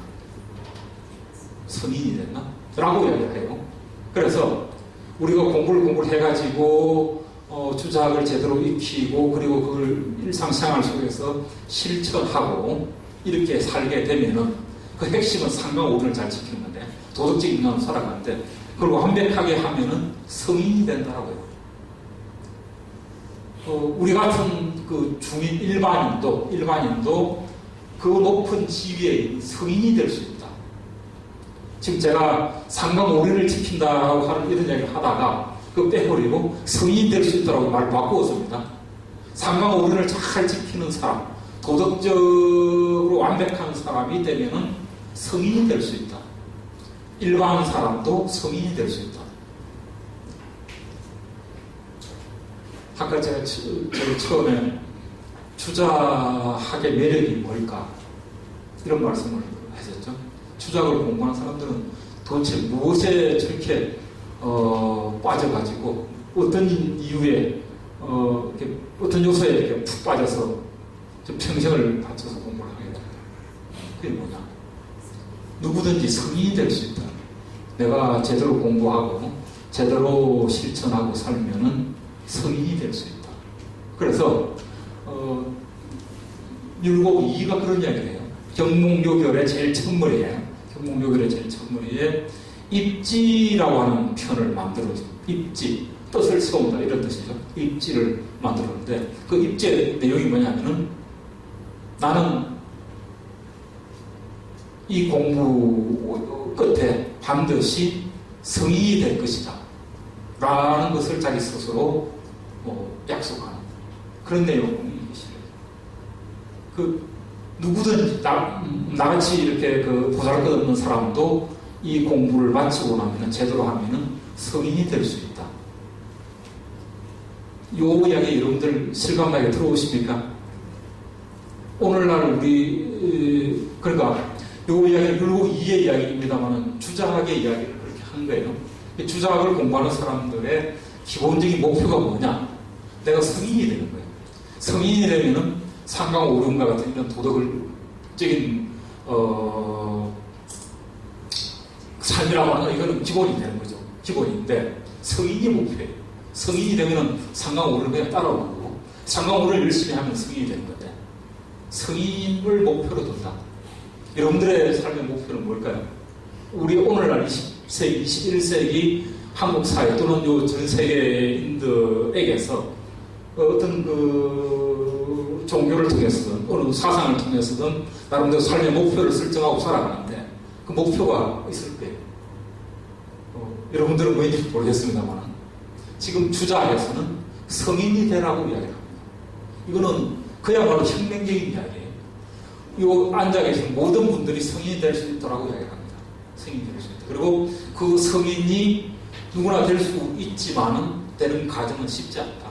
그 과정이 어려우니까 단계 하나 밟아서 나가라. 그리고 그걸 평생 실천해라. 그러면 성인이다. 이게 주자의 이야기고 그걸 받아들인 조선 사람 율곡 2의 이야기입니다. 그 경명요결에 제일 첫물에 그 이야기 나와요. 그 내가 도덕군자로서 살아간다 이게 아니고 나는 성인이 되겠다. 이거는 차원을 달리합니다. 오늘 우리가 그러니까 도덕 지키고 살아가는 아주 우리 타고난 이야기인데 다시 한번 뒤바꾸어서 이렇게 이야기를 뒤집으면 성인이 되는 거죠. 성인이 된다고 하는 그 목표를 설정하고 산다. 이거는 제가 보기에는 어마어마한 매력이었던 것 같아요. 뭐 그 매력 못 느끼는 사람들이 있을 수 있습니다만은 당시에 그 학자들이 어떤 책을 가지고 공부할 때 성인이 된다라고 하는 그 설정 자체가 갖는 그 의미, 엄청난 매력을 가지고 매진하는 거죠. 달려들고. 그런 이야기는 성리학 주작, 이거는 그 10세기, 11세기, 12세기 이야기인데 11세기, 12세기 전에는 그런 게 없었습니다. 일부 사람만 성인이 될 수 있지 모든 사람이 성인이 될 수 있다. 이런 이야기는 안 나왔는데 그걸 주작에 와서 확실하게 체계화 시켜줍니다. 그 체계화된 사상을 조선에서 받아와가지고 보니까 우리가 성인이 될 수 있구나. 이건 그야말로 눈이 번쩍 띄는 그런 이야기. 그 매력을 느낀 사람, 아주 성각자, 뛰어난 두뇌 능력을 가진 사람들이 이제 그걸 적극적으로 받아들이면서 퍼뜨려 가려고 합니다. 그 과정에서 정치적으로, 이념적으로 아주 훌륭한 것이 있습니다만 기본적으로 목표는 성인이 되는 거예요. 성인. 오늘날에 와서는 우리 대학 교육에 와서 이렇게 하면서 우리가 성인이 되자 이런 목표 설정 안 하죠. 그러면 아주 옛날 이야기로 넘어가 버립니다만은 그래도 여전히 힘을 가지고 있는 것으로 일단 불교 같은 경우는 그 서참선을 통해서 내가 그 해탈해서 말하자면 내 불성을 온전하게 해서 부처가 되겠다. 이런 그건 현실적으로 살아있죠. 또 기독교는 또 기독교 나름대로 있을 겁니다. 근데 성리학이 이런 그 성인이 되겠다라고 하는 가장 최고의 이상적인 존재를 설정을 해놔놓고 그게 어떤 공부의 목표를 두고 전진하는 이런 모습들은 지금은 거의 없어졌죠. 그런 면에서 매력이 없습니다만은 남아있는 것은 그저 고리타분한 말하자면 봉건적인 상강오류 이렇게만 남습니다만 상강오류는 앞에 오는 이야기고 실제로 목표는 성인이에요. 이 매력은 제가 보기에는 조선 사람들이 요 빠져들면은 절대 헤어나지 못하는 그런 거였다고 생각이 들어요. 오늘날에도 요 주자 공부하는 사람 중에 그런 사람이 있습니다. 제 주위에 보면 저는 전혀 이런 목표를 설정하고 살지는 않습니다만 어쨌든 그런 생각이 주자학인데 그 주자학의 이야기의 그 소화폭이 그게 여러 가지 형식으로 들어가 있는데 이런 그 이야기를 요 경민표는 그 바탕에 이제 깔면서 책을 만듭니다. 다음 경민표 구성은 보면은 일상에서 그 저지르기 쉬운 범죄 또는 잘못 13가지를 1장에서는 부모와 관련된 범죄, 부처와 부부간의 범죄, 형제 자매, 족치는 친척간, 노주는 노비 주인과 노비와의 그 관계 속에서 벌어지는 범죄, 1, 2는 그 이웃, 공동체 속에서 일어나는 범죄, 투구는 치고받고 싸우는 거죠. 이런 싸움. 걸업은 농사일을 열심히 지으라는 이런 이야기인데 농사일 열심히 짓지 않으면은 그것도 큰 잘못이다. 이런 이야기. 저축하며 살아야 된다. 거짓으로 속이는 이건 잘못. 범가는 이거는 강간 또는 그걸 뭐라 그럽니까? 불륜. 남녀간의 상간이라고 그러죠. 그런 성적인 범죄, 도적, 살인 이런 내용들을 쭉 제시를 하면서 이렇게 살면 안 된다. 근데 이런 일을 저지르면 당신들은 이러한 벌을 받게 된다. 이런 내용으로 구성이 되어 있습니다. 그 다음 요 경민편의 서문에 범죄를 저지르면 안 되는 도덕적 도덕적입니다. 오타가 나왔네요. 도덕적 이유가 아니고 도덕 이럴 때 우리가 한번 웃어줘야 되지 않습니까? 도덕적 이유와 범죄 시에 받는 형벌 동시에 제시하는데 이런 겁니다. 형벌과 법을 만든 것은 모두 여러 임금이 백성을 사랑하는 의진 마음에서 나온 것이니 그들을 도덕으로 인도하지 아니하고 법으로 후검 여부를 논한다면 이 어찌 백성에게 건물질하는 것에 가깝지 않느냐. 말은 좀 어려운데 새 잡는 사람들이 고기 잡는 사람들이 그물을 갖고 있다가 그 고기 움직임 탁 던져가지고 잡아들이지 않습니까? 그런 것처럼 법을 운용하는 사람들이 딱 이게 범죄 저지르는 사람들을 쳐다보고 있다가 범죄 저지르다 그러면 탁 던져가지고 잡아가지고 가두는 이거는 애따다 잘 걸렸다 기다리고 있었다 맛 좀 봐라 이런 태도라는 거죠. 근데 그게 아니고 그들이 범죄를 저지르지 않게 해놔놓으면 절대 범죄를 저지를 리가 없다. 근데 왜 그렇게 안 하느냐? 그래서 책을 만들면서 반드시 근본을 미루고 리를 거론하고 이게 중요한 건데 리를 거론했다라고 하는 거는 이거는 주자학에서 이야기하는 근본 원리, 근본 정신 이걸 이야기합니다. 가장 근본적인 어떤 원리를 먼저 제시했다는 거죠. 근데 그 원리를 아주 고상하게 어려운 이야기를 하는 게 아닙니다. 아주 쉬운 말로 하면서도 어쨌든 범죄를 저지르면 안 되는 그런 도덕적인 그 원리를 먼저 제시하고, 그리고 그 원리를 느끼면서 이거 내가 범죄를 저질러서는 안 되지, 도덕적으로 살아야지, 이런 그 마음가짐을 가지게 된다는 거죠. 마음으로 느낀다. 마음으로 느껴서 이렇게 먼저 하고, 그러고 나서 법을 인용해가지고, 그래도 이런 도덕적으로 이렇게 했는데도 사람이 감화되지 않고 범죄를 저지른다라면은 법으로서 다스린다. 이걸 알려준다. 하나는 도덕적인 그 원리를 제시해서 사람들이 그 변화하도록 이렇게 하되, 그것도 말하자면 그 힘을 쓰지 못하면은 이제 법으로 다스리겠다. 이런 두 가지 모습을 동시에 보여주겠다. 이게 이제 김민표의 구성입니다. 이거 실제 모습을 한번 보시죠. 그 다음, 지금 부모 제1장이 이렇게 생겼습니다. 밑에 한문으로 된 문이 있고요. 그걸 번역한 게 위에인데, 아버지는 하늘 같고 어머니는 땅과 같다. 수고로의 나를 낳아 부지런히 젖을 먹이 힘들게 길러내니 부모의 은덕은 하늘같이 끝이 없다. 조부모는 나의 부모를 낳았으니 부모와 다름이 없다. 이런 까닭에 부모를 잘 섬기며 효도하고 순종을 어기는 일이 없으면 창리에서 착하다고 칭찬하고 나라에서는 포상을 내린다. 요게 요까지 내용입니다. 요까지 내용. 근데 요게 이제 말하자면 왜 부모님께 효도해야 되는가? 쉬운 말로 설명이 되고 있죠.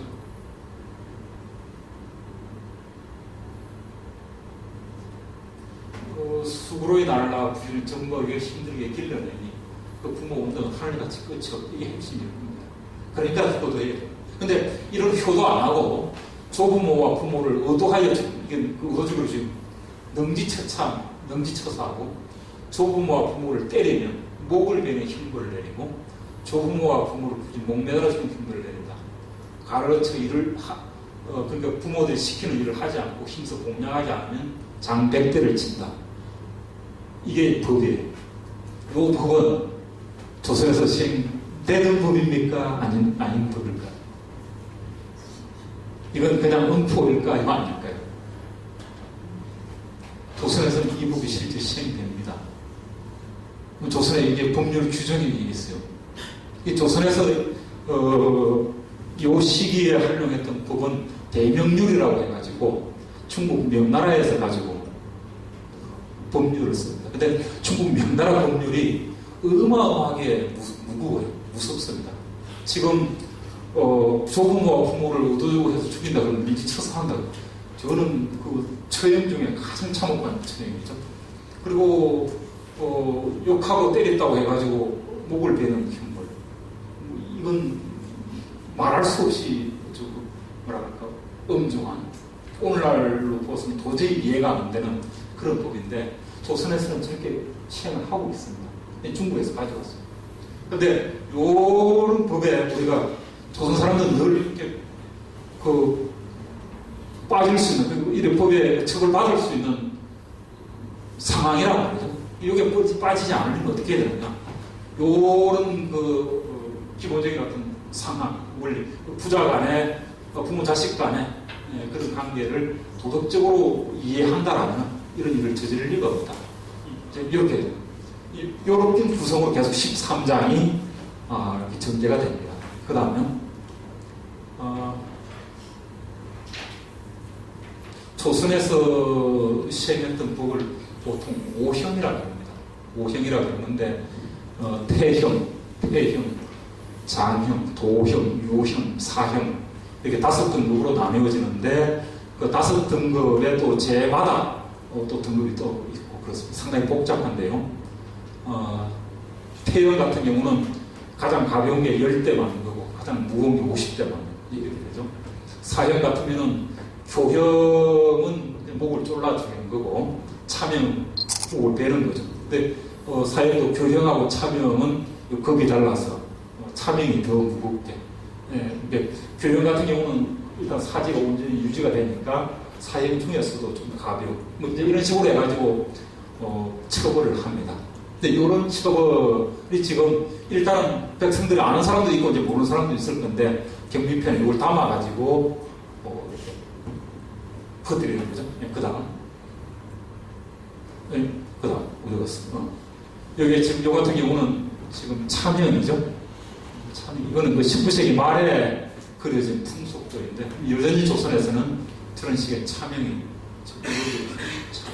예, 그 다음. 요거는 이제 태형. 볼기짝을 이렇게 올려놓고, 볼기짝은 아니에요. 치는 이런 처형. 요게, 태형이 하나입니다. 그 다음. 요 같은 경우는, 요게 경상도 곤양이라고 하는, 당시는 곤양현이었는데, 지금은 곤양면으로 바뀌었어요. 여기 진주 사천 옆에 있는 조그만 현인데, 요 현이 이렇게, 요거는 업성입니다. 성입니다. 성으로 둘러쳐놨는데, 옥이 여기에 있어요. 성 바깥에. 죄를 저지른 사람들 다 옥에다 이겨서 가두었어요. 감옥살이 시키는데. 하여튼, 조선에서는 저런 감옥 만들어 놓고, 그리고 잘못하면 처형하고 처벌하는, 뭐 그런 시스템 속에서 나라를 만들어 운영을 하죠. 이런 그 법 자체에 저촉되면은 정말로 고달픈 뭐 이제 그런 삶을 살 수밖에 없는 그런 시대가 조선 시대였는데, 이런 걸 보면서 저렇게만 해서는 안 된다. 범죄를 저지르지 않도록 해야 된다. 그 다음에 지금 경민편에 여러 내용이 있습니다. 5장에 이런 내용이 있습니다. 노비와 노비 주인의 관계. 노비와 주인 사이에는 임금과 신하의 분위기가 있으니 노비는 정성을 다하여 주인을 섬기며 조금이라도 주인을 뜻을 어기거나 거슬려서는 안 된다. 법. 노비가 주인을 의도적으로 죽이면 능지처사한다. 노비가 주인을 구타하면 목을 베면 등을 내리고, 노비가 주인을 꾸짖고 욕하면 목을 매달아 죽인다. 노비가 주인을 보살피면 장벽대를 치고 도행에 처한다. 엄청난 처벌 조항을 만들어 놓았습니다. 노비들은 요게 무서워서 도망을 칠 수도 없어요. 그리고 저항할 수도 없어요. 도망치는 노비들은 많은데 많이 또 잡혀오기도 하고 그런데, 이게 지금 조선사의 한 모습입니다. 모습인데, 지금 시간이 없어서 제가 노비 이야기를 좀 많이 못 들었겠습니다. 조선이라고 하는 나라를 이해하는데 정말로 뭐랄까, 핵심은 저는 노비제에 있다고 보는 사람인데요. 조선이라고 하는 사회에서 제대로 알려면 노비제를 제대로 알아야 된다. 그렇죠. 참 복잡한 제도가 노비제. 다음 넘어갑시다. 노비에 대한 두 생각. 16세기 말 17세기 초에 조선 사람들이 노비에 대해서 어떻게 생각하냐. 율곡이가 경몽욕이라서 이런 이야기를 합니다. 이들은 나를 대신해서, 노비들이죠, 수고롭게 일하니 마땅히 먼저 은혜를 베풀고 이어은 뒤로 돌려야 그들의 마음을 얻을 수가 있다. 이어은 뒤로 돌리는 이야기는 때리지 말라는 이야기입니다. 함부로 쉽게 때리지 말고, 군주가 민에 대해서 주인이 노복에 대해서 갖는 이치는 하나이다. 이건 무시한 얘기예요. 군주와 민이 있으면은 노비주의가 노비의 관계가 있다. 근데 노비와 노비주의의 관계는 국가에서 통제하지 못합니다. 국가에서 절대 통제하지 못하는 관계가 노비와 노비주의의 관계예요. 이 노비와 노비주의의 관계 하나 있으면은 군주와 백성의 관계가 있는데, 군주와 백성의 관계에 통용되는 어떤 도덕 규범이 노비와 노비주인 사이에 통용되는 도덕 규범이 똑같다는 얘기예요. 묘비하면 노비를 거느리고 사는 노비주인들의 위상이 조선사에서 적어도 군주와 똑같은 수준에서 이야기되고 있다는 거예요. 물론 정치적으로 보면 노비주인은 군주의 백성이 됩니다만, 노비와의 관계 속에서 보면 노비주인은 군주와 같은 그런 존재예요. 조선에서 그렇게 많은 군주들이 존재를 하게 돼요. 군주와 같은 위상. 조선사회가 그래서 이게 보통 사회가 아니었다. 만만치 않은 사회다. 그 조선사회의 후손, 조선사회를 그 역사적인 그 탯줄로 해서 태어난 대한민국, 만만치 않은 사회이다. 저는 그렇게 생각합니다. 하여튼 이야기가 복잡해질 수 있습니다만, 하여튼 이런 게 있습니다. 율곡은 그 인정하는 거죠. 노비를 인정하면서 이런 이야기를 합니다. 그 다음에 밑에는 유형은이가 저런 이야기합니다. 이 사람이 유영현이라고 하는 분이 얼마나 앞서간 인물이었던가를 요거를 보면 우리가 알 수 있어요. 지금 우리나라에서 노비는 재산이다. 사람이랑 똑같은 종류인데 어찌 사람이 사람을 재산으로 여기는 이치가 있단 말인가.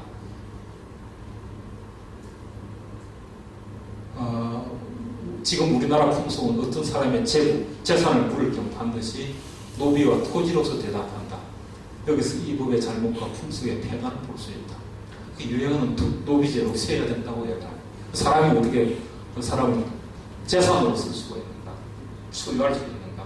하여튼 이런 지금 이야기가 16세기 말에서 17세기 중엽, 유행은 17세기 중엽 사람이에요.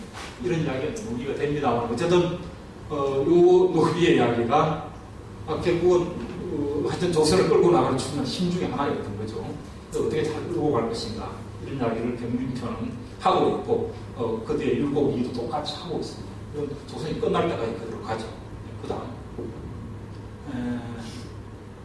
곡식을 쌓아둔 거는 낭비하지 말고 곡식을 잘 보관해서 흉년에 적절하게 쓰자 이런 이야기인데 여기 보면 안동 사람들을 참 칭찬하고 있어요.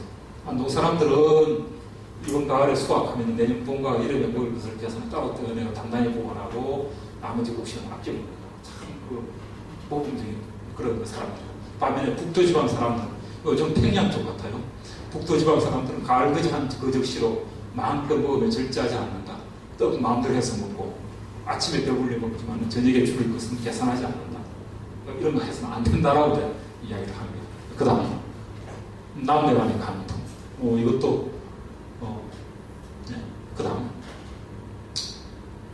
그리고 나서 이제 조선에서는 경민편을 계속해서 간행합니다. 한 3차례 정도 크게 간행하는데 1579년 선조 12인 경상도 관찰사였던 허엽이 경상도 지역에서 재간행해서 보급합니다. 아까 제가 제일 처음에 보여줬던 그 표진. 허엽은 누굴까요? 허엽. 허균의 아버지. 허균의 아버지. 요 집안이 대단했어요. 하여튼 이 양반이 그 경상도 관찰사에서 하나 간행해서 또 보급합니다. 그 다음 허균이 간행한 경민편의 모습을 이렇습니다. 한글로 한문이 먼저 나오고 그 다음에 한글이 이제 나오는 시기인데 요 한문에서 보면 역시 토를 달아놨어요. 군이 민주이시고 국시 민소이라 뭐 이렇게 해가지고 저거 한문도 쉽게 읽을 수 있도록 토를 달아놨습니다. 토를 달아놓고 다시 한글로 번역을 한 거죠. 그래서 저 책을 읽는 사람들이 어렵지 않게 소화할 수 있도록 이렇게 되어 있습니다. 그 다음에 1658년 서임이었던 이후원이라고 하는 분이 이 책을 간행해야 된다 해가지고 정부 차원에서 간행을 합니다. 그 정부의 보급이 참 이때는 전국적으로 보급이 됩니다. 아까 허엽 같은 경우는 경상도 지역에서만 보급했는데 전국적으로 보급하는데 이때 책을 만들면서 송대 성리학자들이 지은 글들을 막 붙여놓습니다. 그리고 정철이 만든 훈민가를 부록으로 붙여요. 그렇게 해서 주작의 명제 또는 주작의 냄새가 훨씬 더 많이 나는 뭐 그런 식으로 구성이 됩니다. 훈민가 같은 경우 아버지는 어렵고 어머니는 자유롭다. 아버님 날라시고 어머니 날기르시니 두근고 다니시면 몸이 살아실까. 하늘 같은 가역선 등을 어디다 해 갔어. 뭐 이런 그 같이 붙여놓습니다. 그 다음에 이게 지금 경민편 표종대 만들어진 이거 활자로 만들었습니다. 금속 활자. 글자 상당히 깔끔하고 예쁘죠. 이렇게 근데 이거 재밌는 건 한글로 토를 달았습니다. 부여천하시고 모여지라 부로 생각하샤. 한글로 이제 토를 달아놓고 쉽게 읽을 수 있도록. 앞에 허엽이 만든 거는 함자로 이제 토를 달았는데 이렇게 한 거죠. 그 다음 그것도 넘어가죠. 그 다음 18세기에 가서 또 이 책이 더 관행되는데 1728년에 인자란이 일어납니다. 무신별란이라고 하는데 이때는 영조를 임금으로 인정하지 않고 조선의 양반 사대부, 노비, 양비들 이 사람들 힘을 합해가지고 영조를 몰아내려고 했던 사건이 인자란입니다. 영조는 이것 때문에 정말로 죽을 때까지 고민하게 되는데, 이 사건이 일어나고 나서 경민편을 또 간행해서 보급합니다. 이걸 읽고 제발 사람 되어라, 이런 이야기인데, 그 다음 넘어가시죠. 그래서 대체적으로 경민편이 1518년에 나와가지고 영조 때까지 지속적으로 간행됩니다. 근데 이 내용은 지금 주작의 기본적인 그 생각, 소학의 기본적인 생각, 도덕적으로 살아라, 상강오륜을 지키면서 살아라, 그 질서 속에서 질서를 어기지 말고 살아라라고 하는 그런 이야기가 바탕에 깔려 있는 거죠. 그 다음, 넘어가죠. 이도 넘어갑시다.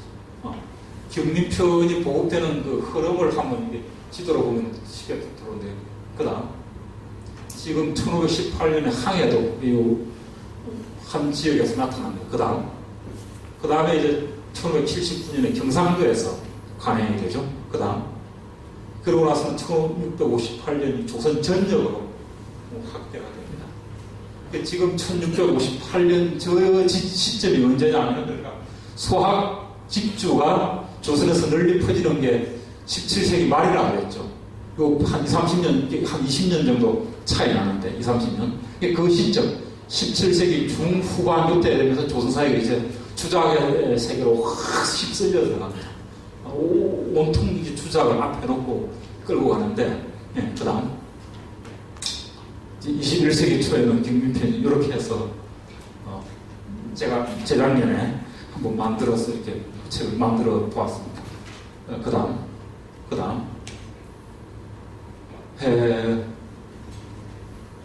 그 다음 한번 더 넘어가 보실까요? 그 다음. 됐습니다. 이거 됐습니다. 이야기가 이렇게까지 왔는데, 저는 이렇게 이야기를 하고 나서 조선 사회의 그 주작 공부, 소학을 바탕에 놓고 했고, 또 소학의 정신, 소학의 어떤 이념을 담고 있는 경민편과 같은 책을 만들어서 조선을 이제 보급했다. 그리고 조선 사회를 탈 없이 무탈하게 부드럽게 끌고 가려고 하는 이런 정치적인 의도가 강하게 작용을 합니다. 그건 그렇죠. 조선 사람들은 이렇게 해서 살아왔다. 정치권에서는 또는 학자들은 최고의 두뇌를 가진 사람들은 이런 책을 만들어서 보급하고, 또 이렇게 사는 사람도 또 저걸 익히면서 한편으로 저게 사람답게 사는 길이다 라고 이제 느끼면서 질서 속에서 살아갑니다. 어찌 보면은 저 질서가 오늘날 우리가 보면은 참 거짓된, 참으로 사람답지 않은, 사람을 억누르는 이런 것처럼 보이지만, 또 저런 교육을 받은 사람들 입장에서는 저것이 사람답게 사는 길이다, 사람답게 사는 길이다라고 하는 것에 방점을 찌르면서 또 살아온 것 같아요. 사람답게 저렇게 사는 게 사람답게 사는, 그러니까 오늘날 보면은 아닌 건데, 저렇게 반드시 저렇게 살아야 되는 것이 사람답게 사는 길인가 라는 의문을 제기할 수 있습니다만은, 요 시기 사람들은 저걸 최고의 가치로 설정을 하고 이제 그렇게 살아갔던 거죠. 그걸 부단히 이제 익힐 수 있는 방법을 찾고, 또 그걸 실천하고 이제 그러면서 살았다, 그런 모습 오늘 제가 보여드리고 싶었는데, 결국은 그러면 이건 조선시대의 이야기인데, 오늘날에 저 소학이나 경민편을 통해서 우리가 읽어낼 수 있는 게 있을까? 제가 이제 그런 고민을 하다가 한 장을 만들었는데 그게 지금 어디로 도망을 가고 있습니다. 근데 요지는 그거였어요. 오늘날 우리 사회에 과연 요 생각들을 끄집어낸다라면 뭐가 좋을까? 당신은 상강오륜을 인정합니까? 그건 아닌데요. 그럼 뭡니까? 저는 욕망의 절제를 가지고 고민을 요새 많이 하고 있습니다. 욕망의, 전 사회적으로 온 우리 지금 지구 수준에서 차원에서 욕망을 절제하는 이런 그 획기적인 문명전환이 일어나지 않으면 과연 될까? 누가 그럽니다. 지금 이렇게 가면은 인류가 50년 버티는 거 쉽지 않을 거다. 총균세라고 하는 책을 쓴 미국의 아주 큰 학자, 그 양반이 경향신문에 초에 나와가지고 한 이야기가 50년 버티는 거 이거 어렵다라는 이야기를 했어요. 저는 그 이야기가 만만치 않은 지금 무게로 좀 다가오는데, 모르겠습니다. 그 욕망을 절제하는 지금 수학의 기본적인 논리든 주자의 기본적인 논리가 뭐냐면은 욕망을 철저하게 통제하지 않으면 승인이 안 된다 이겁니다. 지금 그 이야기는 오늘 많이 떴습니다만 하여튼 저런 도덕을 이야기할 때 그 바탕에 깔려 있는데 욕망을 통제하는 이런 문명의 모습들을 우리가 지금 만들어내지 않으면 과연 살 수 있을까? 그래서 지금 미국 캐나다 쪽에 그런 추위, 저게 남미 쪽에 더위, 우리도 지금 경험하고 있습니다만 하여튼 여러 가지 그 현상들을 보면서 하여튼 과거로부터 어떤 의미를 찾는다라면은 저로서는 욕망의 절제 이런 점들을 한번 생각해 볼 수 있겠다. 그래서 마지막에 그 이야기를 하려고 했었는데 지금 제가 반영이 안 됐습니다. 예. 하여튼 길게 지금 왔습니다만은 여기서 또 질문까지 받고 하면은 지루하고 그럴지 모르겠습니다. 시간도 아까 많이 지나가 버렸는데 그래도 혹시 한두 분 꼭 요 이야기는 내 질문해 봐야겠다. 그런 게 있습니다. 마무리할까요? 네. 그 정도전이 처음 도서를 세울 때 고민했던 유교는 사실은 주자가 같은 것이 아니라 그때 그 유교랑 그다음에 주자가 새로 해석한 그러니까 공자나 맥자를 해석한 것 같아요. 거기에 제일 차이가 어떤 게 제일 중요한 해석의 포인트가 있지 않을까. 또 하나는 사실은 투셉은 주자하게 나중에 이제 나오는 수학이나 이런 거에 포인트는 전 청인이 된다라고 생각을 그렇게 말씀하셨지만 제가 보기에 정도전이 조선을 세울 때의 그 유교, 인형 이런 거는 개인적인 것이 아니라 오히려 그리고 그 백성들이 왕을 잘 따른다기보다는 왕의 권한을 제한해서 공자가 했던 것을 왕의 권한을 제한해서 틀에 맞게 하게 만드는 거가 너무 컸던 것 같고 그런 의미에서 어떤 이상형이라든지 이런 거에 가깝지 않았을까라고 생각합니다. 이상형 그러니까 서로 질서 있는 사회를 만드는 거죠. 개인의 문제가 아니라 사회의 문제로 간다고 생각을 하는데 그거 어떻게 생각하십니까? 지금 이 이야기를 제가 길게 하면 안 되겠죠. 지금 아주 길게 해야 되는 그런 또 질문이신데요.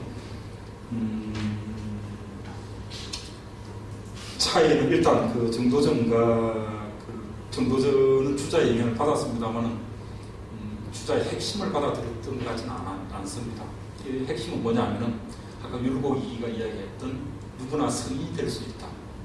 이게 누구나 성인이 될 수 있다라고 하는 생각을 정도전은 하지는 않았던 것 같아요. 그리고 성인이 되기 위한 그 공부 방법을 양반 그렇게 고민하지 않았고요.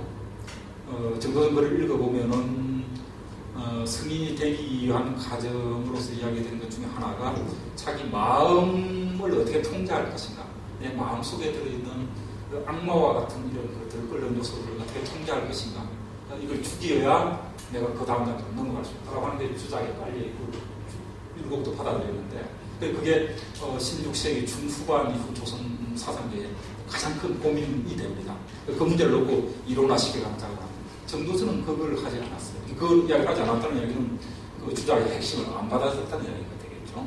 그런 차이에서 저는 모든 사람들이 성인이 될 수 있다라고 이야기하는 그 순간은 16세기 중후반이고 그 이전은 그건 아니었죠. 이제 그런 점에서 큰 차이가 있고 그 다음에 정도전이 이제 조선을 아까 지금 이상향을 말씀하시고 전체 예산을 말씀하셨는데 정도전이 생각하는 어떤 이상적인 질서와 율곡을 비롯한 그 전통 성리학자, 주자학자들이 생각하는 이상적인 사회가 어떤 면에서는 크게 봐서 저는 차이가 없다고 봅니다. 근데 그걸 구체적으로 실현하는 양성은 큰 차이가 있다. 이게 다 이상 사회를 지금 설정을 하고 있다고 말씀드릴 수가 있습니다. 그러니까 정도전 같은 경우도 예와 법에 따라서 국왕이라고 하는 존재를 정점으로 한 그 질서 속에서 무탈하게 살아가는 것.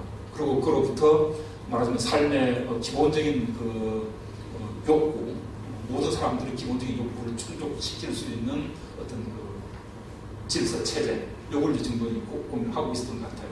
근데 이 과정에서 그 역할을 예나 법과 같은 제도, 기본적인 제도, 이게 틀이, 이게 정치적인 어떤 제도의 틀일 수 있는데, 그걸 많이 고민했던 것 같습니다. 근데 지금 요 16세기 중후반 이후의 승리학자, 주자학자들은 이상적인 사회는 무탈 없이 그 바른 질서 속에서 살아가는 건데, 그렇게 살아갈 수 있는 조건, 그렇게 살아갈 수 있는 어떤 그 틀은 어떻게 만들어갈 것인가. 이거는 예와 법, 국가로부터 내려오는 예와 법과 같은 강제적인 어떤 요소보다, 그것도 중요하지만, 그것보다는 개개인들이 자각하고, 개개인들이, 말하자면, 학습해서, 이 학습이 굉장히 중요한 거라는데, 학습하고, 그런 어떤 그 학습 이후의 실천을 통해서 자기 변화를 끊임없이 만들어가는, 이런 방식으로 이상사회를 만들어갈 수 있다. 이게 큰 차이인 것 같습니다. 그래서 지금 아까 누구나 성인이 될 수 있다라고 하는 이런 모토가 던져주는 에너지라고 할까? 에너지가 강대한데, 그 강한 에너지가 실질적으로 사회에서 작동하는 이 방식을 놓고 보면은 정도전이 생각했던 이상사회를 만들어가는 것하고는 구조 자체가 좀 다른 방법으로 지금 접근해요. 다른 구조가 만들어져요. 개개인들의 어떤 그 도덕적 자각 실천을 더 의미 있게 중요하게, 그리고 앞서서 놓는 게 저는 16세기 중후반의 모습이고, 이 정도전에게서는 없었던. 그래서 정도전은 지금도 드라마도 하고 있을 겁니다만, 하여튼 그 이상사회, 다 이상사회였는데 실현 방식에 좀 차이가 있었다. 일단 이 정도 말씀드립니다. 그리고 그 승리학자들도, 율곡 같은 학자들도 군주를 통제합니다. 군주를 통제하는 마음은 비슷한 것 같습니다. 긴 시간 동안 너무 제가 강의를 길게 했습니다. 여러분들이 너무 집중해 주시고 하니까 그게 힘이어서 빨리 끊어야겠다라고 생각했으면서도, 그래도 더 할 수 있겠다. 속으로 제안하면서 그렇게 강의를 했습니다. 고맙습니다. 제가 네, 감사합니다. 저희 이지모에서는 한 분을, 여기 오신 분 중에 한 분을 추첨을 해서 책을 선물로 드립니다. 오늘은 정원 선생님이 쓰신 선각이라는 책을 추첨해서 드리겠습니다. 한 분만 추첨드립니다.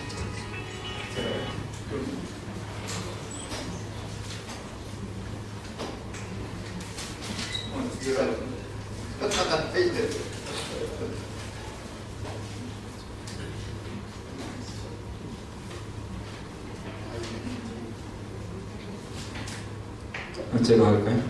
임정애.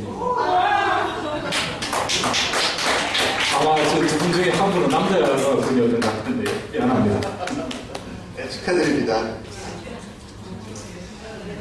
다음번 강의는 역사 책을 많이 쓰시는 김기혁 선생님을 모셨습니다. 김기혁 선생님은 아시는 분들도 있으실 거라고 생각이 되는데, 굉장히 활발한 저술활동을 하시는 분이죠. 동양사를 하신 분인데, 동양 전체 역사 속에서 한국을 조망하시는 분입니다. 그래서, 근데 이번에는 저서로는 밖에서 본 한국사, 또 요즘에 일기 형식으로 쓰는 해방일기, 이런 책들이 있죠. 근데, 다음 달에 말씀해 주실 내용은 중국에 대해서 말씀해 주시려고 한다고 합니다. 그래서 중국은 어디로 가는가 하는 제목으로 강의를 해주시겠습니다. 다음 달도 제가 지금 달력이 없어서요. 두 번째 목요일입니다. 두 번째 목요일 이 자리에서 뵙겠습니다. 2월 13일. 네, 2월 13일입니다. 감사합니다. 그리고 지난번에 사실은 책을 못 드렸어요. 한정민 선생님 계세요? 네. 지난번에